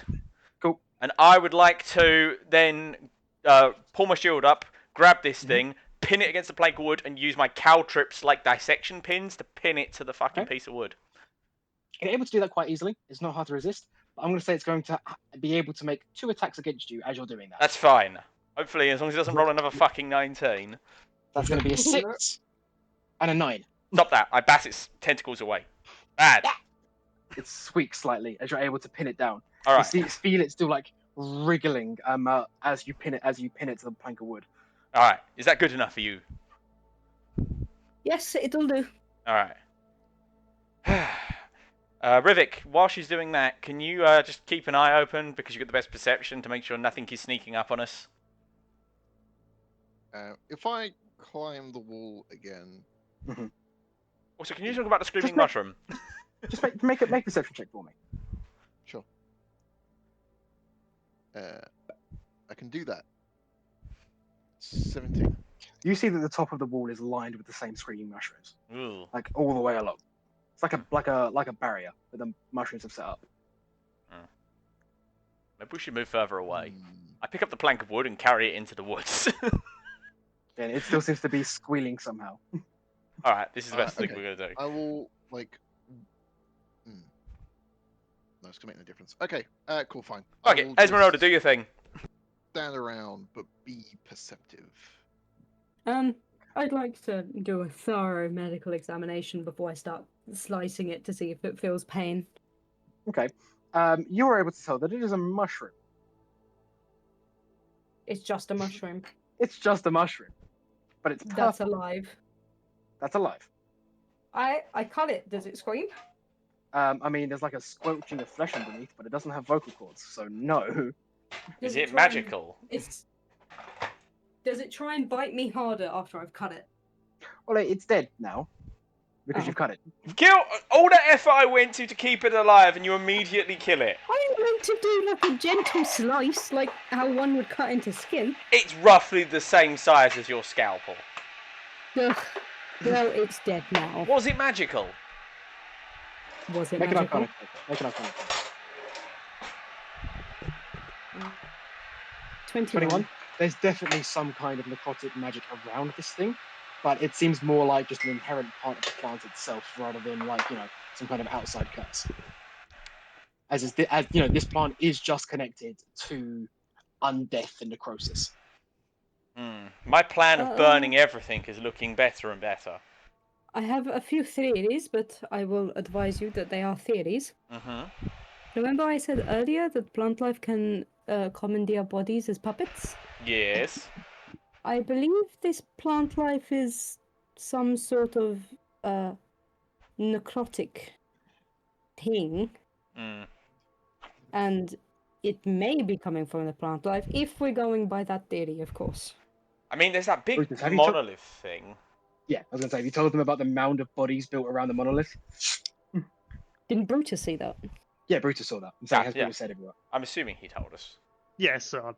Yeah, so we got the big... So I'm kind of half thinking if we, like, burn that, maybe we'll have advantage. But worst case scenario, we figured out how to kill these things. We just find the insect, or sorry, the mushroom inside them, rip it out, and stab it a whole bunch, and they drop dead. Pretty much. We just need to do that. Another... How many zombies did we see in there? 7. More. So, yeah, another 7... We saw 12. We saw So 12, and we 11. killed one. So we need another 11 more times, and we're golden. Okay, well, What about the perhaps big we go- mound? What about the big mound? Well, we talked about that. We'll set that on fire. Okay. I'm sure it'll be fine. What's the worst that could happen? I will say that part of me is suspicious that there is something under that big mound that is controlling everything. Perhaps setting it on fire wouldn't be the best bet. We could set the entire forest on fire. That's the sacrifice I'm willing to make in the safety of this kingdom. Look, the The last entire thing we kingdom fought... will go up in The flames. Wargrave is like a clearing, like that actively been made. Yeah. Oh, There's okay, no so- trees inside of it. Last Like a thing stone we wall fought that regenerated, Brutus died. Alright, I'm not taking any chances. Well, if your PTSD says you want to set it on fire, then you... I would not advise it, but if that is what we decide to do, I will follow. You say PTSD, I say pragmatism. There's Quite. no problem that a healthy application of fire can't solve. So you say? Wise Bird once wrote that down. You hear squawking in the distance.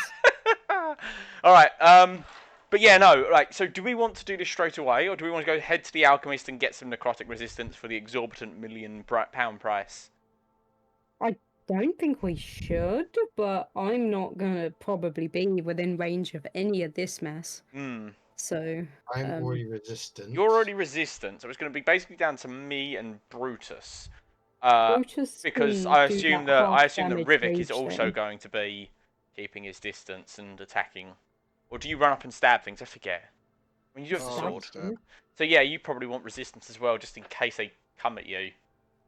Would be nice. And with the average potion, if he's going to try and upsell it from 50 to 100, 150 per potion, I think he will try and sell it for minimum. The normal price for a common potion is 50 to 100. Yeah, so That's just how much potions cost. if he upsells it, that'll be 100 to 150. No, it'll be 150 to 200, Maybe depending on how much he wants to... it was be 51 to 101. The point stands, we can at least go see the price. Maybe it's not too exorbitant, maybe we buy a couple of potions, maybe it is exorbitant and we tell him to poke it, maybe he's a criminal and we can arrest him and take his stock and get it for free. But we won't know unless we try. Is the mushroom still screaming? No, it's dead. What about the other ones on the it's in walls? Oh, the one on in the wall. No, the one on the wall stopped as you guys left. It's like in Okay. deep into the forest. I'm okay with going to see the alchemist. Okay, cool.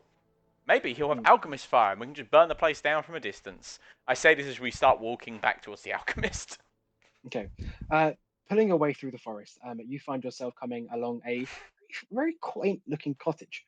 On the side of it seems to be a large greenhouse that almost eclipses the building itself. And in the front, like next to the front door, seems to be like some kind of like shop window that's been built into the cottage itself, which currently has the shutters drawn. Okay. Can I knock? You can knock. As you knock, a youngish looking man, maybe in his mid-20s, is going to slide open the barriers. He's wearing like a nice shirt, a waistcoat. His hair is well kept and trim. As he looks at you and says, "Oh, customers. What can I do for you?" Greetings. We are in. We came here because we were recommended to by a. I can't remember the Spanish guy's name. Giorgio. Giorgio suggested that we come here because you sell potions. We are looking for necrotic resistance, if you have any. Giorgio recommended you. Well, if you're looking for the same vials of necrotic resistance that he purchased, then that would be 200 golds each. Ah, I beg Yeah, your that- pardon, mate. What did I say? Well, it used to be cheaper up until recently. But yes, currently the going rate is 200 golds each. Can I roll an insight on him? Yes, you can. Oh, no, not that. Oh, 6. 6. Yeah, you can't really get a read on him. As far as you're aware, the price is 200. We are doing I the would- good work of the kingdom. Is there any chance that you could lower the price slightly? After all, it would make people getting to your area a bit safer. Of course, you're working on behalf of the kingdom. No, unfortunately, there is not a military discount. That is unfortunate. Well, for some. Hmm. Is there anything else I could interest you in? If that's maybe a bit out of your price range? Do you have any alchemist fire? Yes, I do. That's a lot easier to source than necrotic resistances. A vial of alchemist fire will run you 100 gold. Could I do an? Is it insight or history or sort of things? How much? That'd be insight, I guess. I was just wondering how much an alchemist fire usually goes. Oh, for. I'd still say insight. That's probably Okay. Are we in 18? 18. That is maybe a little bit more pricey than an alchemist fire usually is. An alchemist fire usually ranges from 50 to 75, but you are also quite out in the middle of nowhere. And on the front of nearly the front lines of a war. It's natural that things are going to cost a bit more out here. Yeah, I don't know if I should start the haggling because I don't know how to. Me personally, I don't know how to haggle. So I don't have the charisma for Does it. anyone have charisma better than 10? I am the best can player. only All right, then you should be the one doing this, Connor. And what you basically just need to do is say a number that is lower than what he is asking for, but not so ridiculously low that he kicks us out. So I tend to go like, how much is he asking for now? I was not paying attention. 100. 100. 100 for He's the. asking what? Alchemist fire, 200 for the necrotic resistance. Oh, okay. Okay, so I would say pick which one you think would be more useful, the Alchemist Fire or the Necrotic Resistance. Personally, I think the Necrotic Resistance, and you say like 150, and then he'll say no, 180, and then you say 165, and then he'll say 170, and you say deal. That's how haggling works. And then if he ever goes, I'm not going to go any lower than this, he'll go one stage lower than that. Okay. All right, you got this. Okay, so about that potion of necrotic resistance, you say 200? Yeah? Yes. I say 130. No. Any 135? No. 140? Nope. He's just gonna keep saying no until you get back up. You gotta be like, put some pizzazz on it. Like I know Let's for say 168. Oh, Why? 1 second. why 168. Some arbitrary number to confuse him slightly. I'll buy it. I'll ask. Try and riz him. Try and be He's like, muted at the minute. try and be like, look, you say 200 for a bottle, but what if I gave you 300 for 2 bottles? Yeah, bulk discount What if we wanted 3 for the price of 1. and we paid 300 for it? Mm. That's only fair. That'd be something he could do. Alternatively, we hit him over the back of the head. No, Tomas wouldn't do that. Esmeralda would not mind if that happened. Rivik could. Mm. Really yeah. could sneak behind and grab it and fuck off. Rivik could probably do that without any of us noticing and be like, hey guys, while you were failing to buy from the shopkeeper, I just found We these paid potions in the $200. woods. Mine Anyway, was Josh. free. Not Josh, Yeah. sorry, Connor. What are you saying? No. Okay. So, how about this? For 2 potions of resistance and a bottle of alchemist fire, 350. Come on. We're in the middle of nowhere and these potions. He's Oh, gonna Who else is he's gonna gonna buy look them? at you. He's gonna look at you and just kind of like press a finger into like the bridge of his nose and say, "Listen, I'm not upcharging for no reason. Those vial of necrotic resistance that you want, the ingredient is incredibly hard to source, let alone synthesize. And I don't have any in stock right now. What is If I the was going, ingredient? there was a small growth of, well, I'm not sure if you know the name of them, but they were called violet fungi. They typically harbor nearby graves and feed off the necrotic energy sourced by them. That fungi is then reharvested and then necrotic energy diluted, transmuted into resistance. The growth that I previously used to harvest off of, well, the kingdom decided to construct a war grave on top of it, Tell me, which means that it. Can I does just get into this my pack and pull out Yeah. the mushroom? Yeah. pizzazz This- hands? Look, well, if you have one of the fungi, that will source one potion, and I will discount 50 gold off of the price. What if I could promise you, one time limited offer, will not be repeated again, a more of these mushrooms in advance later on, as in within the next day or so? He's going to lean forward. How many? At least 11 more. Possibly more, but we don't know the exact number. But at least 11 more. If I agree to this, I will of course be accepting an element of risk. So I'm not going to give them to you for free. Of course. But if you give me everything that you claim from that growth, I will be willing to sell the one vial from synthesizing that mushroom for 100 gold pieces. Half my original offer. I'm willing to agree to give you any of the mushrooms we find, but not anything we find on site. That's a little too blanket term. No, we're agreeing. Okay. The mushrooms, yeah, all of the mushrooms. And if you give me everything, he will sell you that one vial for 100 gold pieces, synthesized from the mushroom you hold in your hands. That's half price. Does he only have one on him, or is that just the one Yeah. he's No, he going to doesn't- synthesize? No, he no. doesn't have.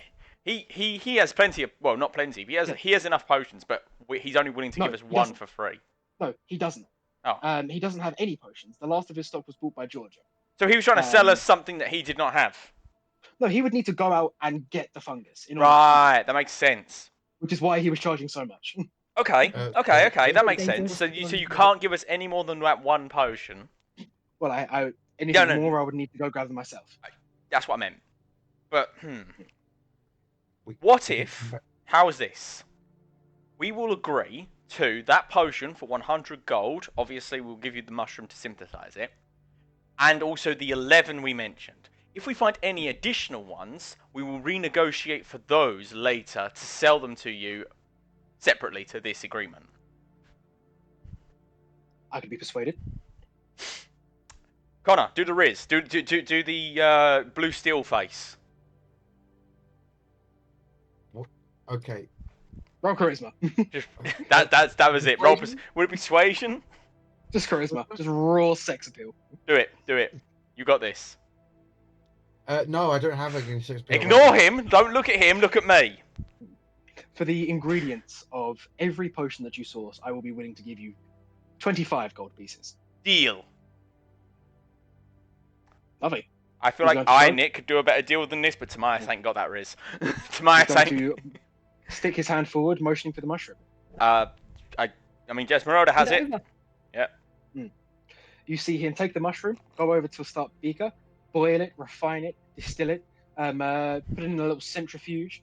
It takes about an hour and a half in order to make it into a potion. But In that after long, time, he's I would able- like to take a short rest and regain my 2 hit points.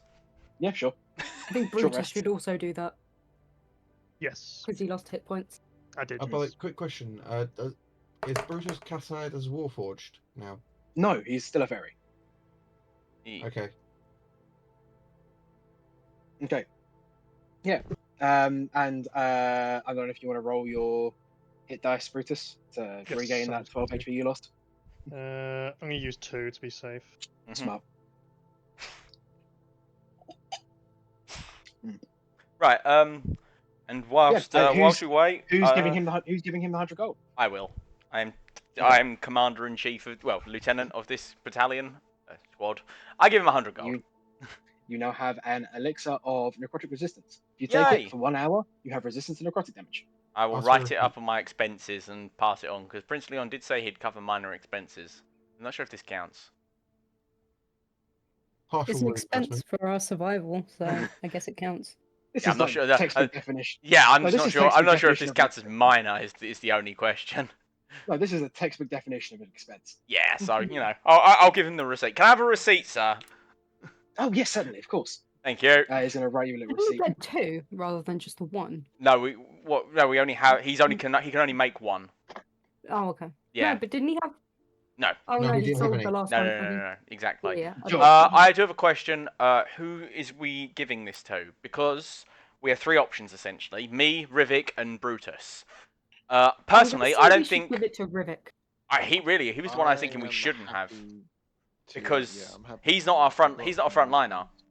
No, but he's the squishiest out of all of the people that will be getting close to the mushies and stabbing. True, Mushies. but if he go like, here's my thought: if he stays near us, worst case scenario, he goes down, and either me or Brutus can pull him behind us, and then you can heal him, or Brendan can heal him. If But needs be, I we- can cast protection for good from evil and good on him. That would be good. I mean, But- I've got a few regen health abilities, so like I'm not. And I've you not also tested them have the out, biggest obviously, health I'm not pool. crazy worried. So I think no, sorry. Chris has the biggest health pool. It really comes down to, do we want to maximize our strongest tanks, or do we want to cover our squishies? Maximize, because if shit goes wrong, I will just hide behind you. All right, in that case, I think we should give it to Brutus, as he has the most health. He'll get the most out of a resistance. I mean, I'm pretty much guaranteed to take hits because I've always reckless attack, so Mhm. I'll probably get hit on the return. Yep. All right, in that case, yeah, Brutus, if you want to take that 1 potion of necrotic resistance, how long will it last, good alchemist? 1 hour. 1 hour, so pop it just before the fight. Also, what's its flavour? It's a faint gooseberry. Ooh, I'm kind of jealous now. I'm sure it doesn't just taste of mushroom. Oh, gooseberry is quite bitter. It's not unpleasant, but yeah, an acquired taste. It goes quite well in wine. You ever heard of gooseberry Okay, nice. wine? Very nice. I actually have some of that as well if you'd like to purchase it. How much? 10 gold. Maybe later. Esmeralda will buy it. 10 gold for the wine. 10 gold, yes, of course. You'll share that Actually, with me homebrewed later, right? Actually, home brewed by my grandmother. You'll find it quite delectable.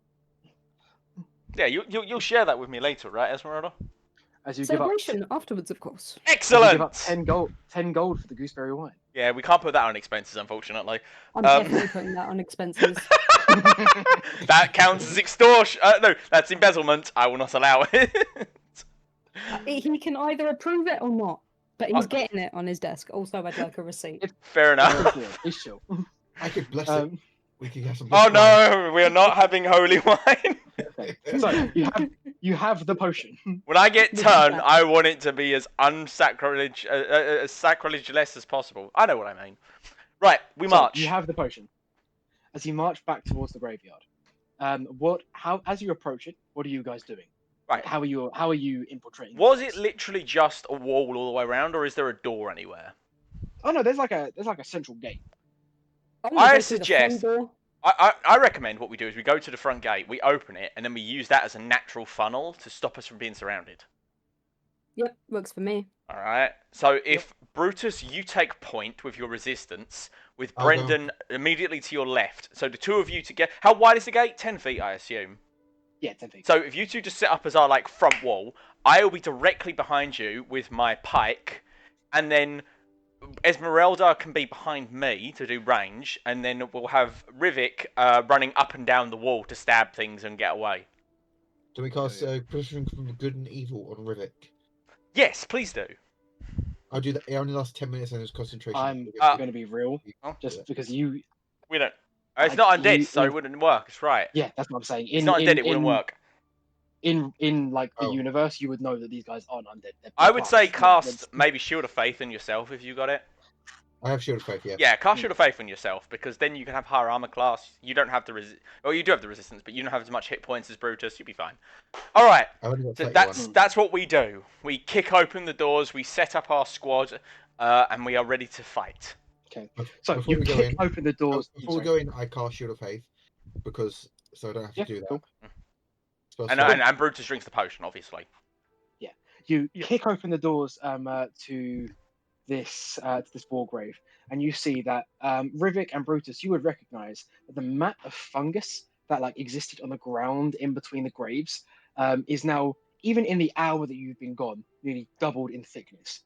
The zombies that you saw before that were just kind of meandering are now rooted in place over other graves, and you see rising from the ground below maybe another dozen bodies. Good news. There's gonna be more than 12 mushrooms to give to that guy. Great, we'll make a great profit. Mm-hmm. my maul Agreed. My maul has fire enchantments on it. Say there are the shrieker mushrooms around the gate are wailing their full pitch scream, but the zombies don't seem to take much notice, and they're kind of scattered over the 100-foot cube. I'm gonna Rivik. keep an eye out for the sides as I'm at the back. I feel like they Yeah. have like a nice cone around me to look at. We can always switch places if someone starts coming up behind us. But Rivik, tell you what, do you think you could take out those mushrooms first? How many mushrooms are there? Easily it doesn't. Yeah, so if you could take out those 12 mushrooms so the screaming stops, that'd be nice.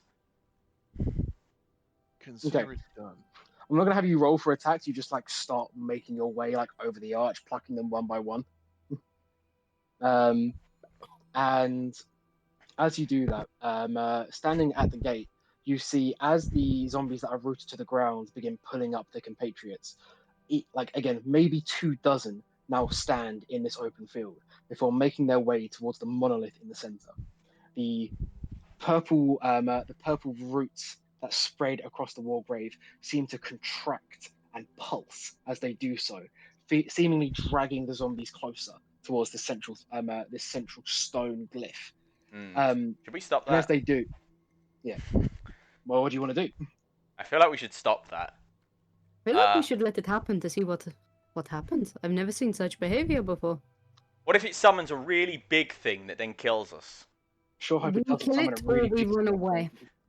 Yeah, I'm gonna grab a javelin, and I would like to huck it at the monolith. Okay, roll to hit. Alright. Come on, javelin.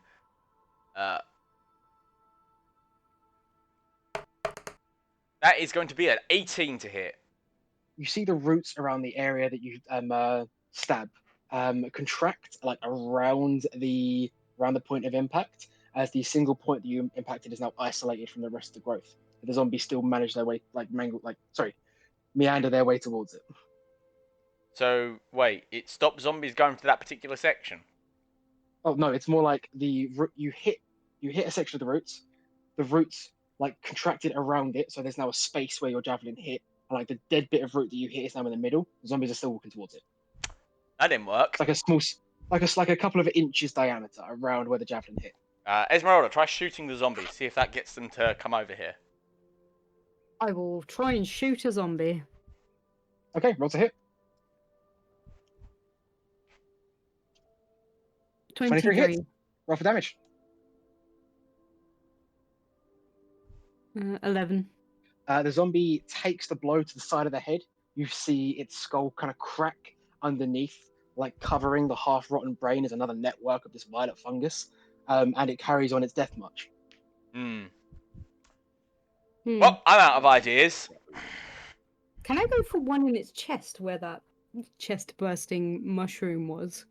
The mushroom, you saw it when it like crawled its way out of the body. It was completely invisible until it chose to do so. It was completely hidden inside of the It zombie. could be anywhere inside okay. the corpse. Could I launch an Understood. Eldritch Never Blast? mind. What did you say, Connor? Could I launch an Eldritch Blast at one of their feet? At one of their legs? To try? Yes. Okay. I mean 18. Roll for damage. 8. 8. You blow off the foot of this thing, and the roots that are spreaded like a carpet around reach up and continue its animation towards it. Okay. So I say we go into melee. I say we attack. We try and burn the monolith, like we said. Worst case scenario, we set up a big ring of fire around it, and the zombies walk into it, and burn to death or burn to ash. Go team! Okay. In that case, I'm going to need everyone, if you're going into like melee and like engaging properly, and everyone please roll for initiative. Natural 1. Not bad. I'd like to stay at ranged, but still join the fight. Wow. Ugh. So, what did everyone get? Natural 1. Hold on. Right. Nat 20, baby. So Rivik's got 25. I can Rivik? switch that out though. To be honest, I'm not sure who would even be best to go in first, but Rivik got 25. We'll worry about Probably switching later. Brutus. He's Then- at the front of the Congo line. Then we've got me at Is it just 16. rage? Me And 16. then Esmeralda And then and Brutus Brutus both got has a- 11. Both Esmeralda Brutus and, has the higher initiative. Yes. So, Brutus goes first. and then good old Brendan got a 1. Okay.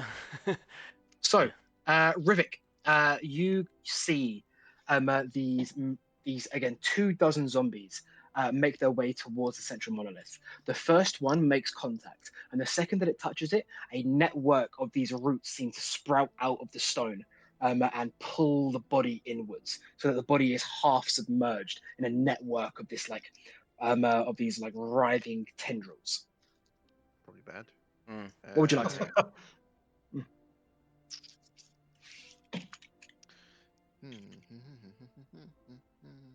Bear with me, just reading spells.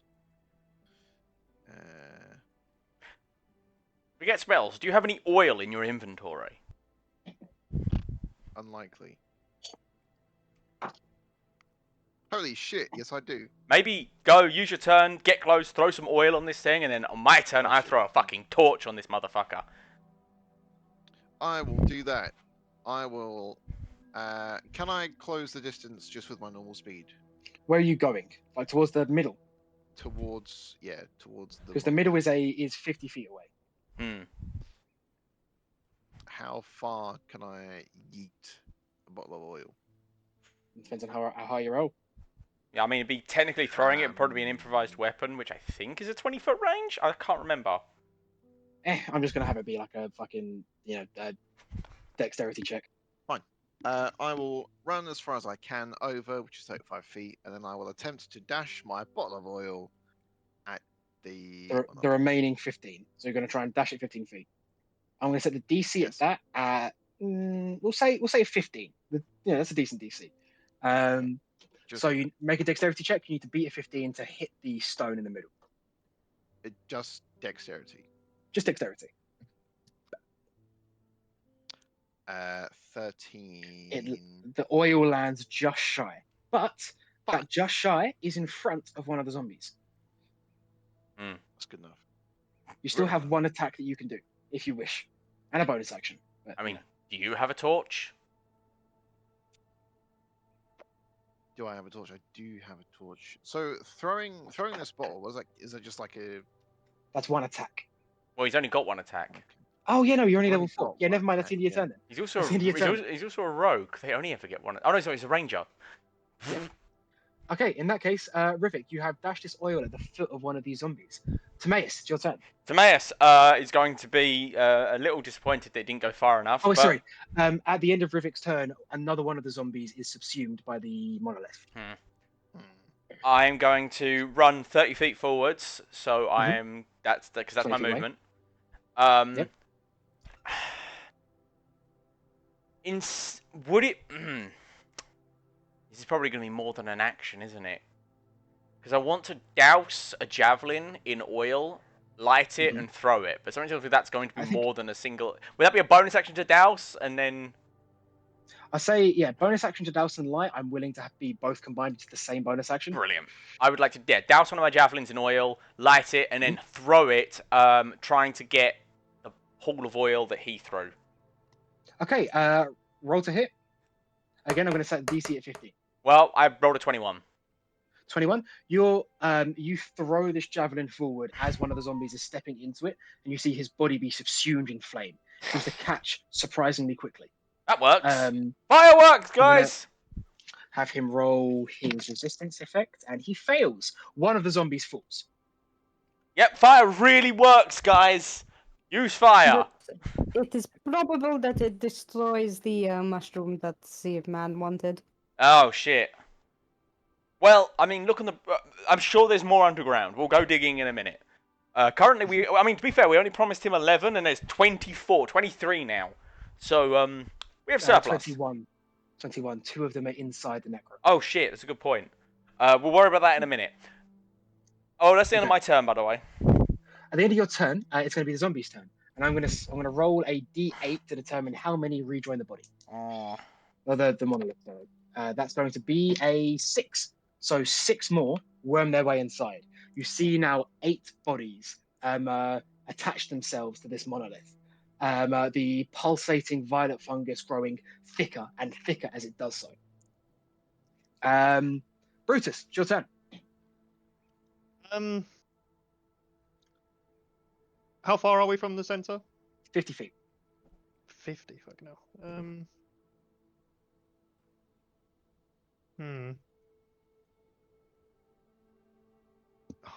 I can't get close enough to melee, and I don't have any good range. I will move my maximum distance. Well, actually, no. I already need a zombies close enough for me to hit. Oh yeah, you can get to one of the zombies at least. Okay, no, yeah, we'll just go in for a hack and slash. So I will go into a rage. Mhm. Let me features and traits, rage, activate rage. Are you gonna do your reckless thing as well? I will do a reckless. Okay, roll to hit. We'll do it. I don't think it's necessary. These No, guys. at the start I'm gonna do a non-reckless actually. Okay, roll to hit. There will be a 22. 22 hits, roll for damage. Yeah, who needs to rage against these things? 10. You cut deep into one of these bodies, but it doesn't seem to stop its endless march. Do I have? Oh yeah, no, don't worry. Yeah, I think that's going to be me. Is it possible for me to just sort of get in between as many of them as I can with whatever's left of my They are pretty spaced out. Also, you'll be able to stand in front of the one that you're currently doing, like fighting. But that's about as much as you can manage. Oh, sorry. I just wanted to check before I said this. I have got Savage Attacker, so I can re-roll the damage of that weapon. Do you want to re-roll the damage? Yes. Well, I rolled a 2 and a 2, so I'm happy to risk. Do you not have great weapon? lower. Wait, do you not have great weapon fighting anyway? So the 2s are treated as 3s. No. Oh, okay, never mind then. Anyway, roll for damage. There you go. It'll be 14 instead. Again, not quite enough. Fuck's sake. That was better. Yeah, worth a shot. At the end of your turn, one of the zombies is going to rejoin the mound in the mill. It now seems to be pulsing with eldritch movement. That's not great. It's getting ready to burst. I don't like Esmeralda, any of the it's your words turn. you're using. Esmeralda. Right, I don't like this. Esmeralda really doesn't like this. Is it a free action to pull out my rocks that say run? Yes. I'm gonna pull out my rock that says run and like gently toss it forward. Mhm. And it's gonna tell everyone to run away. And I'm gonna fire at the one, fire my bow at the one that Brutus tried to attack. Okay, roll to hit.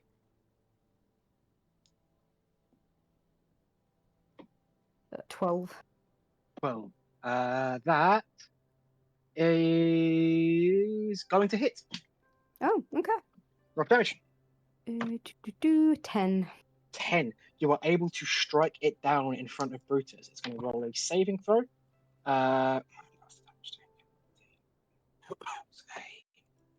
Sorry, I'm just doing maths in my head. 5 plus damage taken 10, so the DC is going to be 15.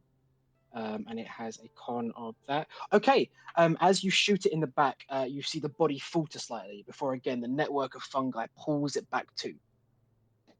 Ugh. And then I'm going to take 30 feet of movement and just go back, straight back. Okay, you are now outside of the walls of outside the gate, if that makes sense. Yeah. Okay. At the end of your turn, you see another body join the mound, and again, you start now to see limbs begin to fall, phantom limbs almost, like the network of this fungus beginning to protrude as its own separate being outside of the mound it exists in. At the end of your turn, Yeah. Rivik. My dog, You're sorry, is going to move back with me as well. Oh yeah, he's coming with you. Yeah, Rivik. The whatever this thing is forming, it looks like it's about to erupt. What do you want to do? You heard the And run Esmeralda command. through the runaway rock. Yeah. Yeah. Get the fuck out. Yeah. I will use my dash. I will use my action to dash and just get the full way out, 70 feet worth. Okay. As you dash away, another zombie is going to join the body. At this point, you begin to see the form of whatever beast this is begin to actively pull itself away from the stone it's growing around. Does this Timaeus, form it's look your turn. familiar? I think No. I know what this is. No? Okay. I was going to say, it sounds like the thing that killed Brutus. That's what I was going to say, but apparently No, it's not. This is more like a network of violet fungus and plants. What you Okay. faced was distinctly meat. Okay. This is not meat. We're going against the plant version of what we had before, probably. This is a lot less intimidating. I will say that. All right, Um, I'm going to. So to be clear, I'm 30. I'm what 20 feet away from this thing, right? Because I moved 30 feet last turn, and it's about to. And the fire is what? Just in front of its feet. Yes. So that means it's 15 feet away from the fire. I still have a pretty full vial of oil on me. I'm going to attempt to throw my vial of oil onto this creature. Okay. I'm going to say because you're closer and it's quite a large target, you can make this attack roll with advantage. Brilliant. I mean, it's just gonna be a dex, right? Because I don't have advantage Yeah. in oil throwing. No, but this is Why not? going to have advantage because it's right now it's not a creature. It's taking No, sorry. I don't have proficiency in oil throwing. Wow. So that's a 19, which I want to point out is a crit for a champion. Yes. No. I mean, crit isn't going to do anything. But you Says do you. get the oil on. I get a shard of glass right in its sensitive root structure. But no, you have doused a portion of this thing in oil. Okay, then I'm going to turn and run away and yell, Brendan, if you can set it on fire, please do so. And I run away. Okay, at the end of your turn, the last zombie is going. Oh, the last zombie it needed is. Question: does this last zombie or any of the zombies that are joining it walk through the fire and thus carry its flaming body into this creature because it's only 5 feet away? No. Ah, fuck. You've made its body is now doused in oil. That's about it. That's okay. all. That's all that's happening. I was hopeful. So the last zombie it needed is going to join the pile. The rest of them collapsing into the mat of fungus that surrounds the central wall grave. If you want a visual demonstration. Oh my god, that thing is disgusting. It's fine. As it pulls its way out of the it pulls its way off of the memorial, eyeing your group down. At the start of its turn, so Brutus and Rivik dashed away, so it's just going to be Brutus and Timaeus in the front lines. No, I backed away as well. Remember, literally at the end of my turn, it's going to be Brendan and it's Brendan and Brutus left behind. Brendan and Brutus then. The two people resistance. Can you both make Constitution saving throws, please? As this thing is going to throw from itself a ball of purple spores that Yeah. erupt on the ground near you. I got a So- 1 second. Oh, that's not great. Yeah, I'm It's a wait. 3. I'm gonna have to start leveling up my paladin bit to get It's your charisma, yeah. It's a Yeah. 7. Oh, no, actually, it would have been a 9. You're both Okay. disappointments to me. I expected you So- to do better, Brutus. What the fuck? You are both going to take 33 points of necrotic damage, half down to 16. I'm because of your glad I got the fuck resistance. out of there. And you both have the poison condition. Is it halved again because Brutus is raging? No, because raging no. only affects bludgeoning, piercing, and slashing. And even if it Oh. didn't, 2 instances of resistance don't stack. That's As this- sad. As this thing unleashes the spore bomb from it erupting from the wargrave, it's then going to march directly in front of Brutus. Bearing in mind, both you and Brendan are poisoned. Oof. Yeah, I just put poison on my conditions. Yep. Okay. At the end of its turn, it's going to be Brutus. Your turn again. Sorry, how much health was that? 16. 16. That's already halved. And please tell me if you have some way to set it on fire. That'd be great. Oh wait, no, sorry, that's not going to be your turn yet. Sorry. Mm. As it's going to use its bonus action to use its absorb body feature. Can you make a strength saving throw for me, please? Do not fail this, brother. Do not fail this. Do I get advantage on this because I'm raging? Yes. Yes. No. Wait. Yeah. Is it saving throws for rage? I thought it was just ability I checks. thought so. I thought it was strength checks to saving throws.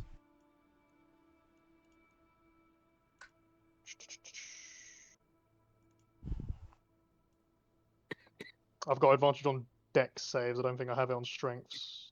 Okay, never mind. Then. Really? Just Oh no, make, sorry, no, you have advantage on strength and saving throws. That's just for rage. Ah, Yeah, there we that's go. what Yeah. Okay, yeah, make a strength saving throw then, please. You got this, buddy. Uh, She gotta have faith. no, that's a strength check. That's...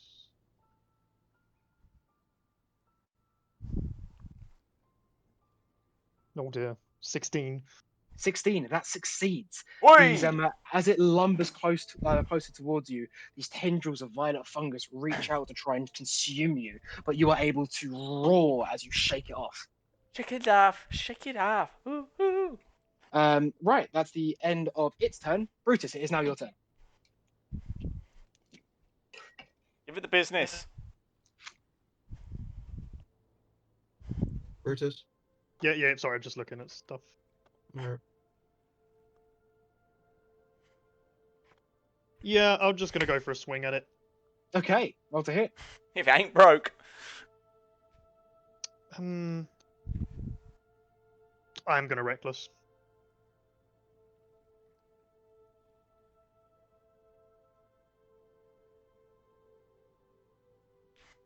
Oh dear God. 13 is a 13. hit. 13. A 13 is going to miss, unfortunately. The network of violet fungus forming a stony carapace that you are not able to break through. I do have graze, so if it misses, I deal damage equal to the ability modifier used to make the attack. Which is 4, I think. Yeah. You're an 18 in strength, right? Yeah. So yeah, Yes, 4. it's 4. Okay. Right. That's going to be. Yeah, that's the end. Is that the end of your turn? I don't think there's anything else I can do Hey. as a barbarian for an You could extra thing. move, but then you take attack of opportunity. How are they still? Sorry, are there any of the zombies left, or are they all? No, covered? they've all collapsed.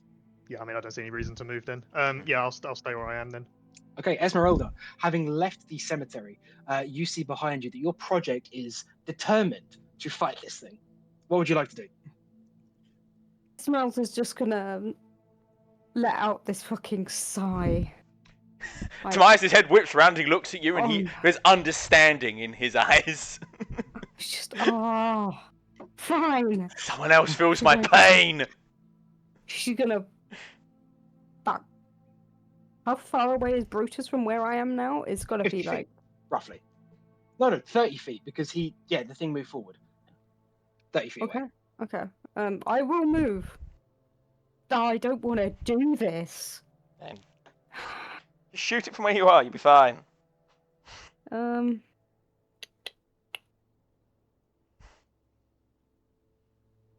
I'm gonna stay where I am. Okay. I'm gonna shoot it. Okay. Roll to hit. 23 23 definitely hits. and 11 damage. 11 points of damage. Your arrow finds its mark, embedding into one of the bodies subsumed by this thing. As it is going to take. Yeah, it doesn't have any resistances. So that's how much damage, sorry? 11. Minus 11. Yes. Okay. I'm Cool. just reading something.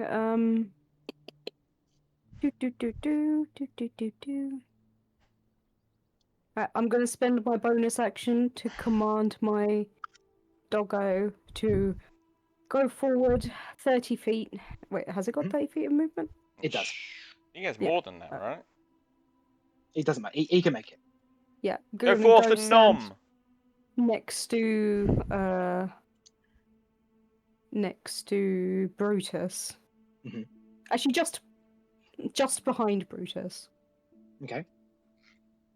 And wait there. Okay. Yeah, if Brutus gets hit again, he's going to use his reaction to deflect it. Brutus takes a If you're step back commanding and trips over the If you're dog. commanding it as bonus action to move, you can also command it to attack, right? It's the force-powered rend. The force rend. Yeah, I'm commanding it to move, not attack. You can do both. I can do both? Fuck Yeah, it, yeah. yeah. I will make him has fight it. it has its own bonus action, and movement. It's just like you're commanding it to take a specific action rather than dodge. Okay, Hmm. well, in that case, yes, it is going to go forward and it's going to bite it.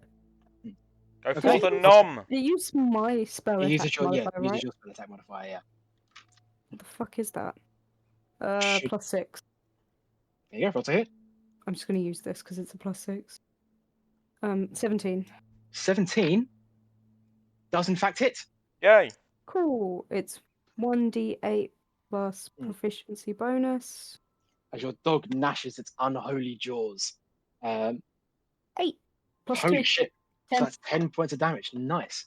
This thing is already starting to look slightly weaker. Is that the end of your turn? That's the end of my turn. Rivik, it's back to you.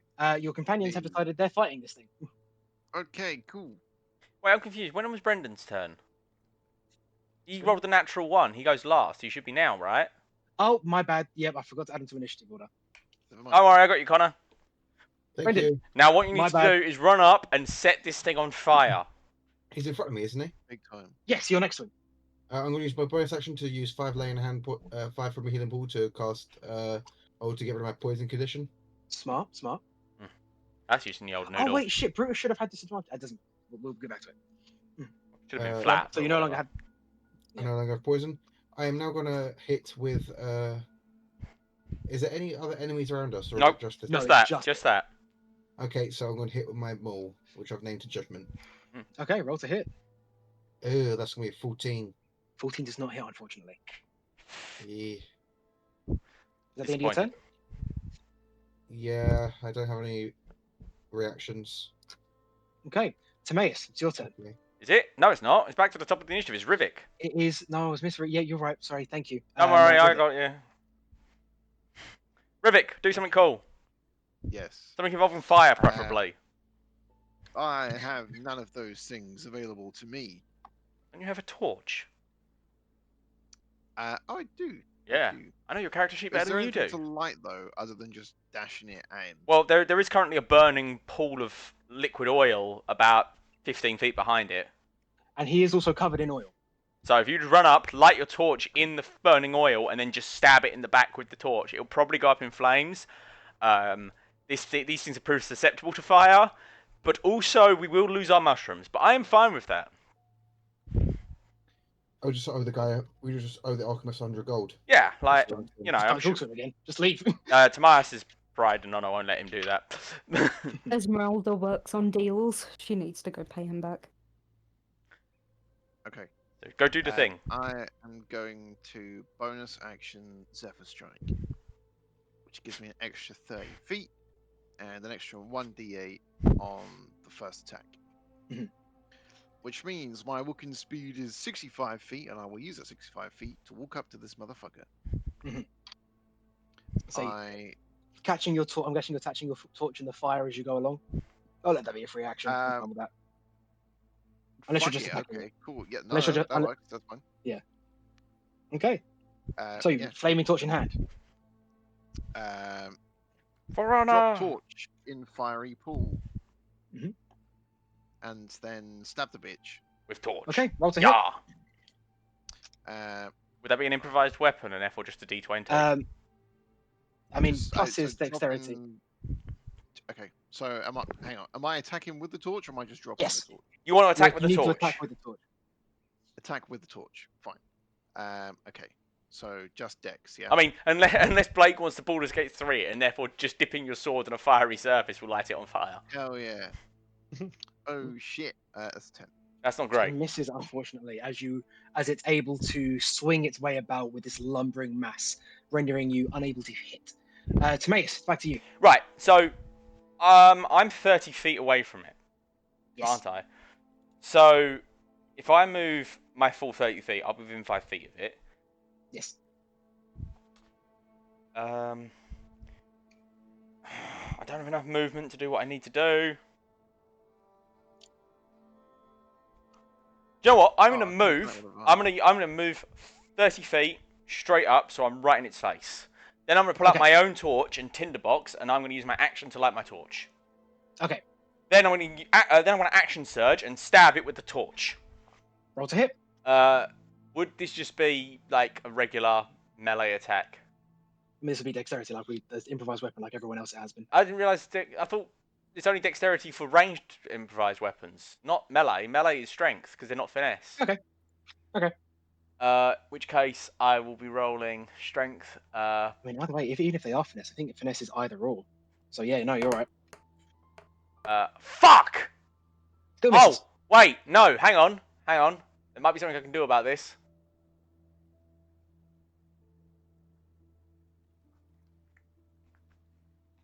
There is absolutely nothing I can do about this. I'm not a high enough level. Okay. At the start of its turn, it's going to roll a recharge on. I'm guessing that's in your turn, by the way. Unfortunately, yes. Okay, it's going to roll a recharge. See if you're. Oh my god, it does. So it is going to look at who's around it. Brutus. Brutus. All of us except for Merelda, basically. Okay. In that case, can all of you please make a Constitution saving throw? As it's going to drop. Everyone yeah, except but including your dog. Oh. All right, 22. That'll be a 19 for me. Bear in mind, I want to point out, Brutus, you'll do it with disadvantage because you're still poisoned. True. Cotton saving throw. It gets +2. Okay, 18. so that's a success, and Dog fails.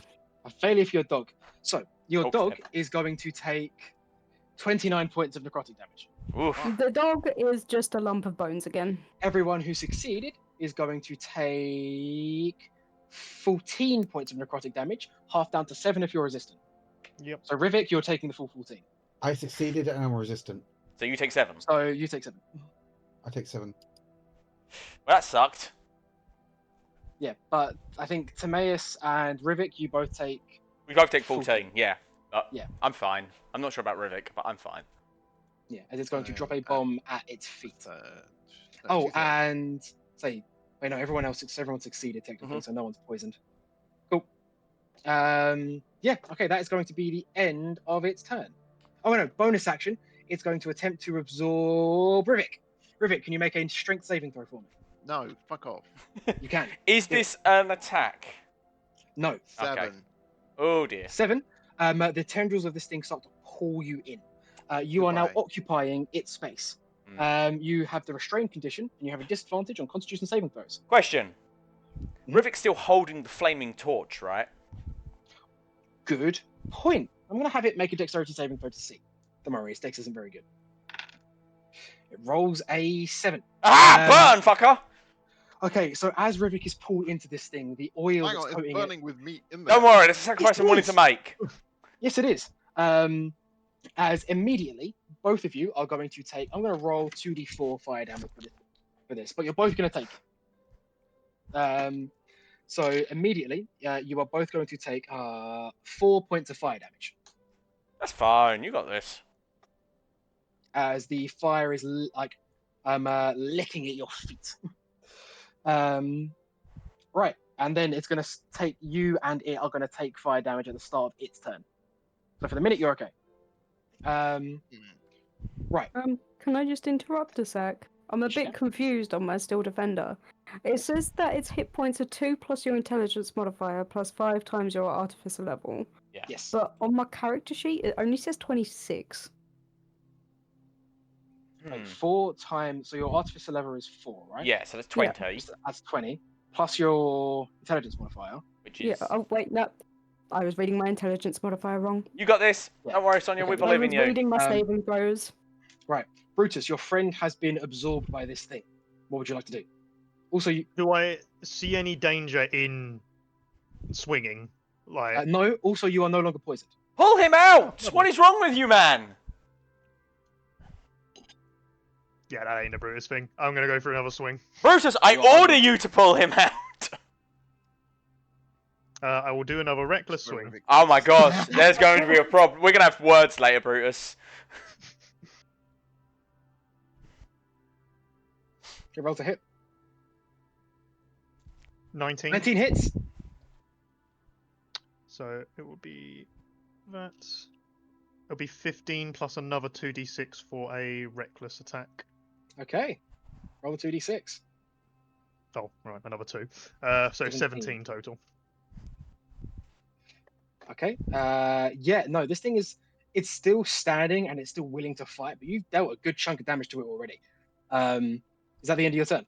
Yes, it is. Esmeralda, it's your turn. So Rivik is stuck inside this thing, being swallowed. Being burnt and swallowed. Yeah, he's being burnt alive and swallowed at the same time. Okay. It's totally fine. Is he alive still? Yes. Yeah, he's still actively squirming. It's actually quite horrific to see. Probably screaming a bit too. Hello. He's screaming, use the spray ball! He's Oh shit! That's a good point. I forgot I had that. Spray me, please. Maybe now's a bad time to tell him that I just filled these with pure ethanol. Holy shit. Every time he walks past a candle, he just like... I don't really think that a sanctuary on him will help here. No, it will not. He's actively swallowed. Yeah. And cure wounds means getting next to this thing, and that's not happening. Do you have bless or guidance? I have guidance. If you guidance Connor, then on his turn he'll have the guidance to help pull Rivik out, which will probably be some kind of ability check. Alternatively, you could just take the help action and give him advantage. Both of those will require. But that means getting closer. Only to getting closer to. Yeah, actually, yeah, no, that will indeed mean getting closer. With my hit points, that ain't happening. Alternatively, try and kill the thing before it kills. Yeah, I think the best I can do currently.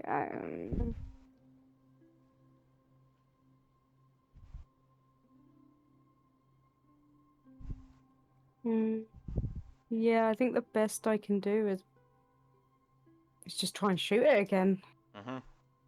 I mean, if it ain't broke. If it ever in doubt. 25 hits. 25 hits. Shoot it with your longbow again. 8. Actually, I'm going to use Savage Attacker and re-roll that. Okay. 8. Instead, it is going to be 12. 12. Wow, so an additional 4 on top. Maths in my head. This thing is... Yeah, no, this thing is still fine. It's on fire. I hope it's not fine. I want it to be at least distressed. Fighting. Oh. It's hard to tell what emotion it's feeling. It is a plant. Don't worry, Tomas has got a brown thumb. He can handle this. It's at the end of your turn, Esmeralda. Brendan, your turn. Pull him out! Yeah, I'm gonna... there's nothing else I can... Just double checking my stuff. I'm gonna grab Rivik and try and get him out. Can you make an athletics check for me? DC 15. You got this. Okay. Please help. 23. Yes! You are able to, standing tall and valiant, shining in your brilliant armor and opulescent skin, with one hand, you rip your friend out of this beast. I'm imagining you grab him by the scruff of the neck, like a cat. Oh, Yeah. Of course. Yeah. Of course. While doing that, could I? Nah. This actually no. That will put me with. I was gonna say, could I burst out my wings and fly away with Rivik, but that would put. It's attack of opportunity, man. Yeah. Yeah. Nah. At the end of your turn, then, or are you? I'm just 1 second. Could he, without moving, but obviously he's expending movement to do this, move Rivik so Rivik is behind him, so he's between Rivik and the big monster? Oh, that's just part of the success of the. Fantastic. Yeah. Glad to hear it. Thing. What's a magic action, by the way? That's just an It's action. like casting a spell, or it's like a type of action outside of attacking. Okay. That means I can't do that then. Nope. No, you've already used your action to. All you could do is yeah. bonus action, maybe lay on hands, but I don't know how hurt Rivik is. I'm at 8 18 out and of how? 26. Wait, you're at 8?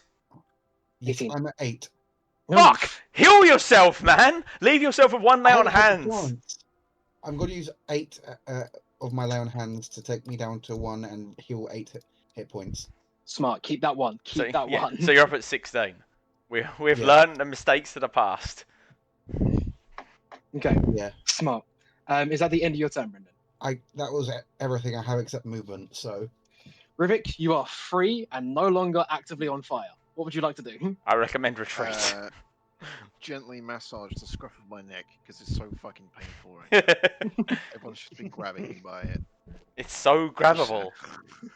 So grabbable. Now I've been damaged a few times and not rolled any con saves for my Fuck, Sinister. I So I'm just completely going forgot. to assume that shit's gone. Yeah, no, that's my bad. No, it's No, good. it's my bad. Concentrate. It's my bad. You've maintained concentration on it because I forgot to ask you to roll. So Okay. the next attack still is going to deal with the 1d8. Cool, I forgot. Cool. Then I'm gonna stab the shit out of him. Let's go. You I move would back. have. You step to the side. I would have highly advised against that decision, but okay. This is why I Yeah, can you- stab the shit out of him and then gently move away. Mm. Okay, either way, you step to the side and start stabbing the shit out of him. Roll to a hit. Attack number 1. Bah! 11. Misses. I can do that with advantage because Zephyr Strike. Oh yes, you do. 13. That's Still a miss. Still misses. But you have a bonus action attack. Bonus action. Stab. Attack. Stab. What? That hits. 20? Unnatural 20. Unnatural 20 still hits. Brah, brah. Roll 1d4 plus That's fuck. That's a min roll. 4 damage, which I still believe is enough to make it technically bloodied. Yay! Oh. Yay. As you bring it down. And then I will simply just stroll away 35 As it's feet. going to make an attack opportunity against you. That's Oh, a wait, Zeph- no, it no, doesn't. Zephyr Strike, Zephyr right? Strike. Zephyr Strike, of course. So it goes to lunge at you, but you're moving with such unnatural swiftness that it can't place your attack as you dash away. Nerd. X-Men scene where Quicksilver's just like walking through the mansion. Yes. That's how Rivik moves. When Zephyr Strike does. Fair. Timaeus, your turn. Cool. Now that my ally is no longer being swallowed, and it's already on fire, I'm going to switch to conventional weaponry. Torch goes down, pike comes up. Hell yeah. Let's start stabbing. Stab the first. That's going to be a 23 to hit. 23 hits. For an additional, oh no, savage attacker. I'm going to re-roll that. Much better. 9 points of damage. And I'm Okay. assuming this thing is large? It's...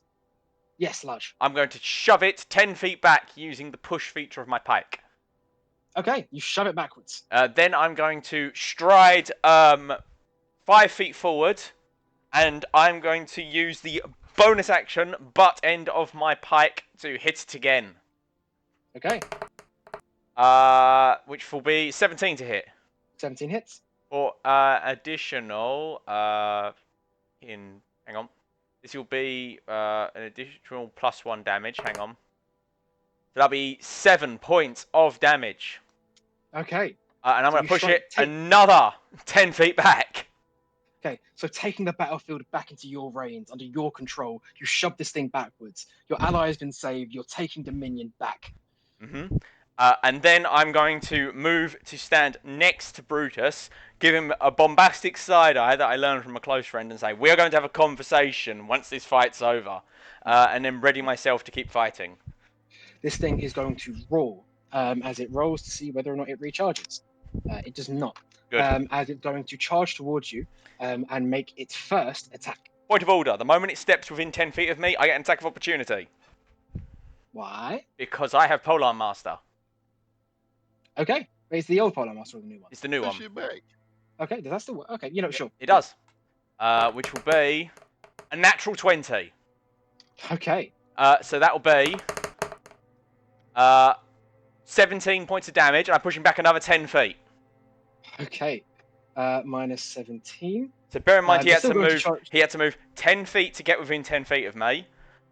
Then he gets pushed back 10 feet, so he has to move another 20 feet to even reach me. Okay. He has a 40-foot movement speed. So Okay, he's fine. Fair enough. yeah, no, as he's going to make another attack against you. Against me. Um, Okay. Yeah, I mean, you're the one who's fucking doing No, it. no, it's fair. As he rolls a 24 to hit. That just glances. Just graces me. Okay. Okay, I need to pull up fucking... yeah, I need to pull up his fucking damage real quick. Yeah, there it is. You are going to take 7 points of bludgeoning damage, Mm-hmm. and then an additional, ooh, not great, 11 points of necrotic damage. That's I'm on 8, people. Be advised. He's then going to make a second attack, That's not great for me. and that's going to be 22. That hit. does hit. What the fuck are we fighting that's rolling 22s and 24s casually? It's not casually. Those are high rolls. But I want to specify that. But yeah, as you are going to take, is that? Oh man, I forgot to use my bonus action. Oh no, I didn't. I used my bonus action to hit. Never mind. Ignore me. Yeah, that's going to be 10 points of bludgeoning damage. So I'm unconscious. And I mean, okay, I will roll the necrotic damage. It's another 7 necrotic damage, but it doesn't matter because it's part of the same attack. Ah! I get knocked Either the way, fuck out. this thing slams you with its 2 rotten fists as you are knocked to the ground as it looks at your group, venom in its eyes. However, it has used all of its movement, and that's the end of its turn. Brutus, your friend is now unconscious in front of you. I'm thinking, to be different from the last time, I'm going to swing at it. Oh wow, what a variety of maneuvers that you possess. Knowing Brutus as he is, do you expect him to do any different? No, doesn't change my disappointment. Okay, go on, Brutus. Roll to hit. I will You've throw gone another from reckless being time. inspired by Oh him wait, to shit. this. Sorry, I forgot. Honestly, Tobias' Sorry, opinion my of bad. Brutus has nosedived in this fight. Brutus, pause for a second. I need to roll Yep. another 2d4 for the fire damage. It's going to take another 5 points of fire damage. All right, your turn. Carry on. 23. 23 definitely hits. It will take 8 damage plus an additional 10. Brutus, how do you want to do this? Ugh. This being my first sort of full fight when I come back, Brutus is gonna like do one swing sort of on the upper part of its body, realize it went well, it's looking really injured, goes for another swing, sees it's like looking even worse, and then just starts maniacally laughing as he swings his axe over and over and over again until it's just a collection of parts. You chop this thing to pieces. As the network of fungus begins to die off around your swings, you see the bodies that it has consumed begin to fall away, dropping to the floor. Underneath all of them, one of them in its hand holds a great axe with 3 like coin-shaped slots in it, all 3 of which are filled. Oh. That's not fair. I'm gonna like take a second to calm down, and then just sort of stare at it, go, sweet. I just want to point out I am still unconscious. Yep, he is still unconscious. It's still his turn. We're out of initiative. Okay. The thing is cool. dead. I'm gonna go to Mayor's with the Stitcher kit and just start stapling him and Okay. cast Cure Wounds while I do that. You start stapling him with magical staples, and Timaeus, you wake up to see your body being operated on. You gain 17 points. Brilliant. 17 hit points. Thank You you. feel pretty good considering. Thank you, Esmeralda. I appreciate that. You are most welcome. Please do not do that again. That wasn't exactly the plan. Now, if you'll excuse me, I need to have a conversation with someone. And I'm going to sit up. While they're having their argument, I'm gonna get to repairing Doggo. Okay. I You begin wanna- stitching back the parts together. Yeah, I think I did see a way to bring you it you back just to expend life. a, But you expend a first level spell slot, and then over a Okay. minute it comes back. So you Cool, spend a that minute is- pitching it together. what I will do. Okay. Right. Brutus, Yeah. what the fuck? Well, I just sort of like point down to the collection of parts. You know, And the great the axe. results speak for themselves, mate. Yeah, look at this shit. Yeah, the it's results- fucking awesome. The results do speak to Okay. themselves. Look at his 3rd degree fucking burns. I point at Rivik. If Yeah. your comrade is in mortal danger and you can save them, you do it. That is your priority. And if the enemy's dead, then they can't hurt my friends anymore, mate. That's all well and good so long as you can Aw, actually are we kill friends? the enemy. You've proven that you Yeah, can't and actually I did. do that in the past, though, haven't you? Because you Well, weren't I'll strong happily enough. I'll happily admit one mistake first I've ever made in my life. I'll take that on the chin. But you've made the same mistake again. The mistake last time was not listening to my orders, and you've done it again. And as a result, I nearly died, he nearly died. All because your ego is so too big for you to do what you're told. Like I said, mate, the results speak for themselves. If you want to go and get angry about it, that's on you. I punch him. Okay. Yeah, okay. Brutus, how do you respond to him punching you? I roll a natural 20. He decks your shit. How do you respond?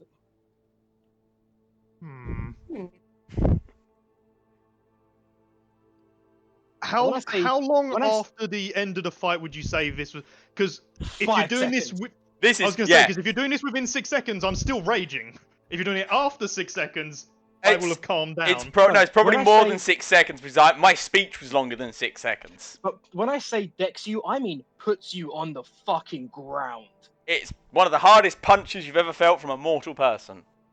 Again, yeah, this But yeah, arguably hurt more than having the spore bomb dropped on you. I sort of, I'll get back up. I'll sort of chuckle. I'll go. Everybody gets one, but I wouldn't recommend that again. I turn away. I have no words for him anymore. Brutus, my estimation of Brutus has nosedived. Brutus is no longer cool. No, he's not. Like, He abandoned a comrade to death so he could chase glory in a fight. That is not okay. Brendan, you recognise the runes that are on the Great Axe. There are 3. The first is a boon of accuracy, much like you and much like Timaeus and Esmeralda. 1 second, where the fuck is my where's it gone? Oh, weapon mods, there we go. Yeah, the first is a boon of accuracy, much like Great Axe, much like Esmeralda and Timaeus currently wield. The second is a boon of a token of fire, much like Brendan is currently wielding. The third, well, I mean, the term doesn't translate directly into common. It means roughly thing that is thrown. The closest common equivalent would be projectile.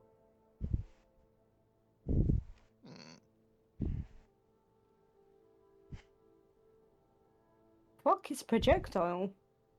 Projectile is a thing that, when launched, flies through the air at speed. Yeah, but does that mean that he gets it back? Possibly. Does it mean returning? Possibly. Test the shit out. Okay. Yes, but also, while this is happening, could I check for the purple mushrooms? Smart. Thank you. Okay. There's at least I'm one. gonna. What I'm gonna do is there was 2 dozen of the zombies that spawned. So I'm gonna roll 2d12, have that be the total amount that you can collect, and then based on a medicine, nature, survival, whatever, there's gonna be like an amount of that you're able to reclaim. Does that sound good? Okay, sure. Yeah. Okay. Yep. There are that many that you can get. Make a again, nature, survival, whatever, medicine. I'm Guidance. I'm gonna guidance myself. Nature, survival, or medicine? Do you say? Yes, though he said all 3 of those, so you can pick whichever one you want. They're all +1. So, Yes, I thought they would be. yeah, I think I'll go with survival. That seems the most on brand. Yeah, I've got nothing else to give it, so no lucky. That'll be a 9 plus. Wait, plus D4. Might roll a 4. That'll be 3, 12. 12. That's not hard. So that's about half, maybe. Hopefully. Yeah, Oh, you were God, I hope- able to recover 7 mushrooms. 7. Nice. That's still promised short. 11. On, yeah, that's short on what we promised. We will pay the difference. He's gonna up cost us so much. Mhm. Okay, All right. 7 purple mushrooms. All right, people. Looks like for the most part the danger here has passed. Everyone, take 5 minutes or 10 minutes or however long to sort yourselves out. I would like to go over and inspect the actual mound where this thing came out of. Is there anything? Yes. He said that there was actually the mushrooms grew underneath the wargrave, right? Yes. So I would like to see if there's a passageway underneath to where the mushrooms actually grow. No, that it was growing out of that thing. If that makes Okay, sense. so Like, all that the was mushrooms. So there's no extra mushrooms under there we can hopefully grab. There's like shreds of the fungus still left, but they're not actively blooming. If that makes sense. They'll grow eventually, but not yet. We hope. Man might have accidentally. To be fair, I don't particularly give a shit if this mushroom spot stops growing, because if it keeps growing, we could have more zombies, which would be bad. As you are investigating this grave, you realize that this does contain like a lot of ranks and accreditations to members of the Incrementors, those that fell in the battle of expanding the Empire. But that's maybe a quarter of the people that are remembered here. The vast majority are those outside, those without necessarily military ranks. Does this imply Which that seem- this was here before we started adding our dead, or we added the dead of other people to our graves? More like, again, based on the semi-recent construction, this just seemed like everyone who died during the expansion was buried here, and far, far more outside of the army. If you're following my drift. Yeah, we might want to bring it up that they should move this wargrave. Just seems like a smart thing to do, and maybe put more care into where we put wargraves in the future. Alright. Everyone ready to go? Fuck you. You still have the Great Axe with 3 tokens inside of it. Yeah, during this, I'll have picked it up and start inspecting it after. I'm not. do it tomorrow. Tobias isn't dealing with that or anything related to Brutus right now. He's more focused on like the mission. Okay. All right. Again, the token of accuracy and the token of flame, you actively know what they do. One deals like fire damage when you attack, the other makes your attacks more likely to hit and hit slightly harder. Okay. The third one though, how do you experiment with that? Just throw it at something.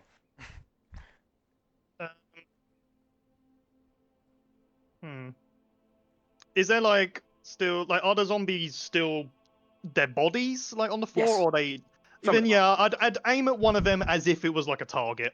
You find out that after throwing this thing, it has an effective range. So Oh. it gains a thrown property. Mhm. Weapon gains thrown property if applicable. Oh, cool. Range of 15 to 30 feet. Okay. And returns to the hand after the attack. So if you make 2 attacks, and the second one, it will already be back in your hand. Neat. It's like a dwarven That's thrower. actually really cool. How are you? Are you just keeping all 3 of the tokens for yourself? Are you divvying them out? Again, you notice that Brendan has a token of similar, sorry, of almost identical make to the flame token.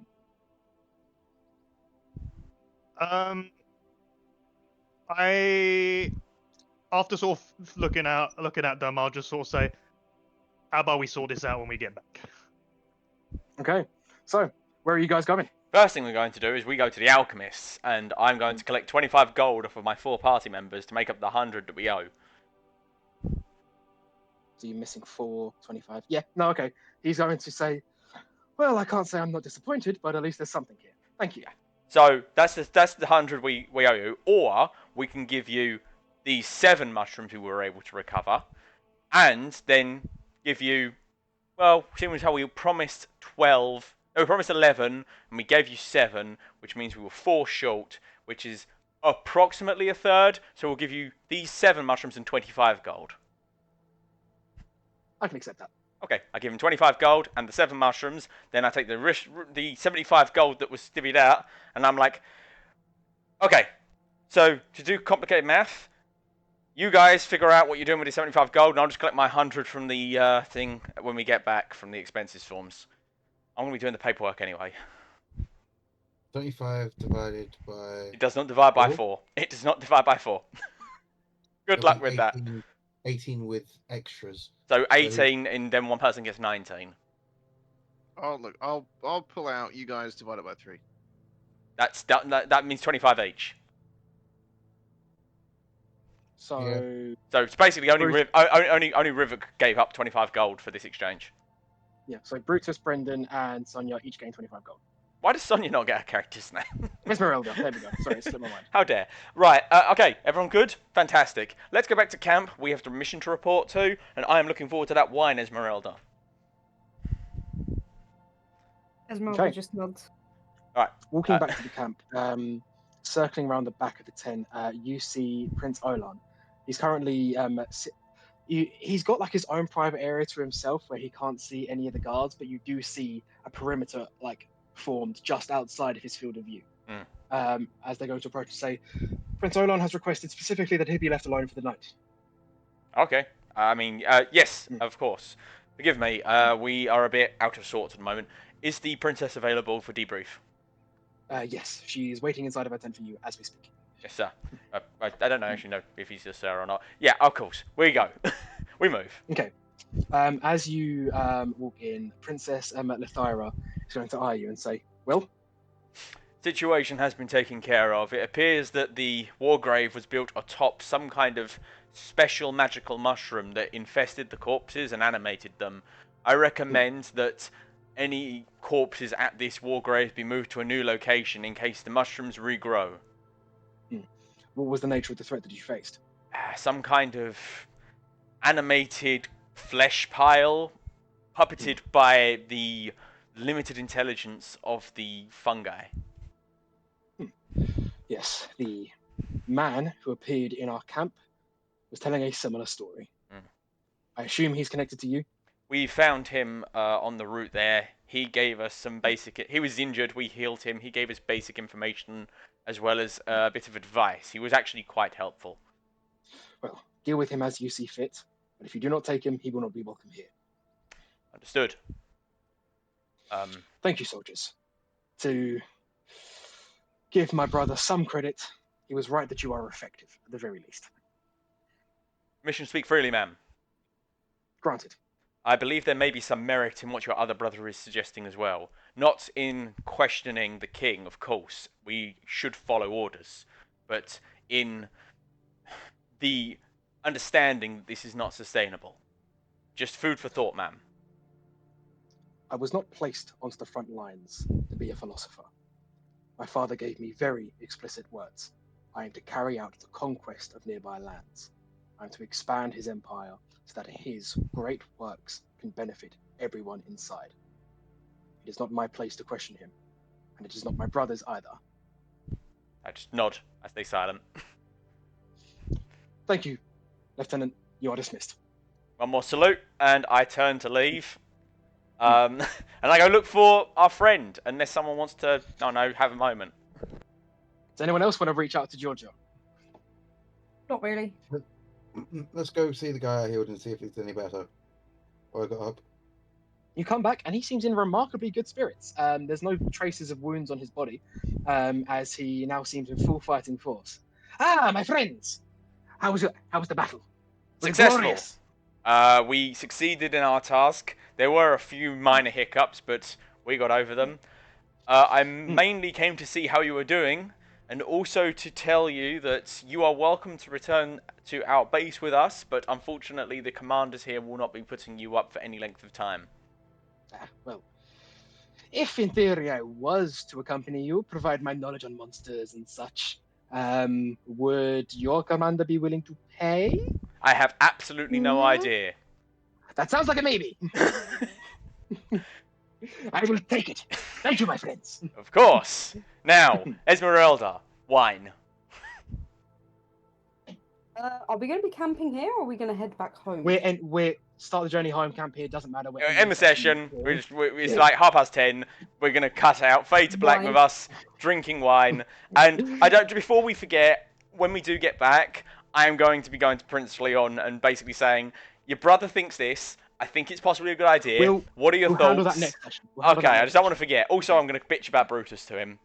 No worries. Before we do go, speaking of Brutus, how do you divvy up the tokens, or do you divvy them up at all? No, I when we get back, I sort of look to converse over where best they should go. So obviously, So that I- sounds- to I remind say- me, right? We've got Mhm. obviously the throwing one, the fire one that Connor has, and +1. So Yes. okay, So I'd say I want the throwing one. I would to say you myself. take the throwing one and the +1 because having a +1 weapon is just useful. And I say we see if the fire stacks with Connor's, and if it does, he keeps it. Yeah, I'd just say that I'm keeping the throwing, but the other two are wherever we think is best. I don't really use my mace, so it's kind of lost on me. Well, I would quite like your +1 if you're not going to use it. I Yeah, would you like can to take have. the +1. I mean, Esmeralda, because obviously Yeah, you can then have my the +1. 3 melee people all have +1 weapons, except for Connor, but he has a lot of fire, and Connor likes fire. That's if the fire stacks, Connor. That's a good point. We stick the coin onto Connor's weapon. Does the fire get bigger? It does. In fact, Connor's weapon attacks now deal 2d4 fire damage, and he gets a once a day free casting of Searing Smite. Sick. Nice. Okay. Fire damage once per day, free casting of Searing Smite. Okay, which means that Brutus no longer has the token of flame. Where He's gonna keep. Esmeralda. Yeah, Esmeralda gave me the +1, so I think Brutus should keep the +1 and the throw. Okay. Okay. The issue is So just Esmeralda if- doesn't use her mace. What she really needs is a bow with slots in it. Only there was some way we could get one of those. I look at the universe. Maybe it will magically appear next session. Perhaps. Or maybe Esmeralda starts talking to the blacksmith and they learn how to forge one. Mm. She's a while away from that yet. That's late game. If we Big can start sad. generating our own +1 tokens, we will all have +3 weapons by the end of session. The No, I next just session. meant the weapon rather I don't than see the problem with the that. token. Quick, Just like the weapon with the rune slots. Sorry, 1 second. Yes, Connor. Is it a searing smite?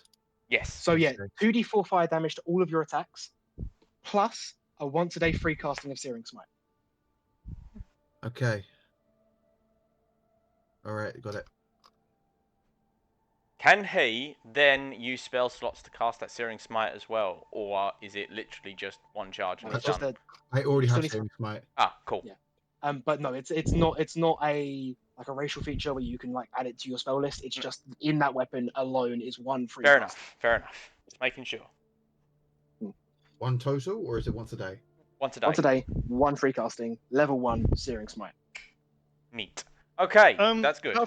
Just out of curiosity, so after seeing the effects of the flame sort of grow bigger, Mhm. I'll ask Tomias to just hand the +1 for a moment, just to try something. Okay. Why? And I just want to try. Well, I just want to see what happens if you could put the 2 +1s on the same weapon. Well, I've got that. You get a +2 weapon. Oh, what, you've got both +1s? I've got 2 +1s on my Oh. weapon. We have. Okay, we right, currently have, I believe, 4 plus 1s. We have me- no. We have 3 plus 1s. I have 2. You have 1. Okay, no, don't worry. I'm fine. Then. One second. Let me fucking see if I can organize this a little bit more. Currently have 1, 2, 3 tokens of accuracy. We have 2 tokens of Token fire. of- We have 1 token of shadow, and we have 1 token of throw.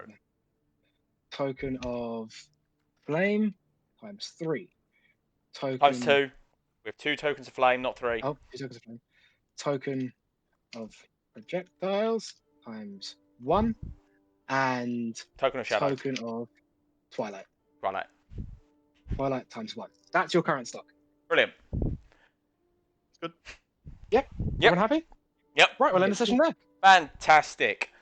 I'm guessing you don't level up. Yes, actually, you do. You do level up to level 5. Yay!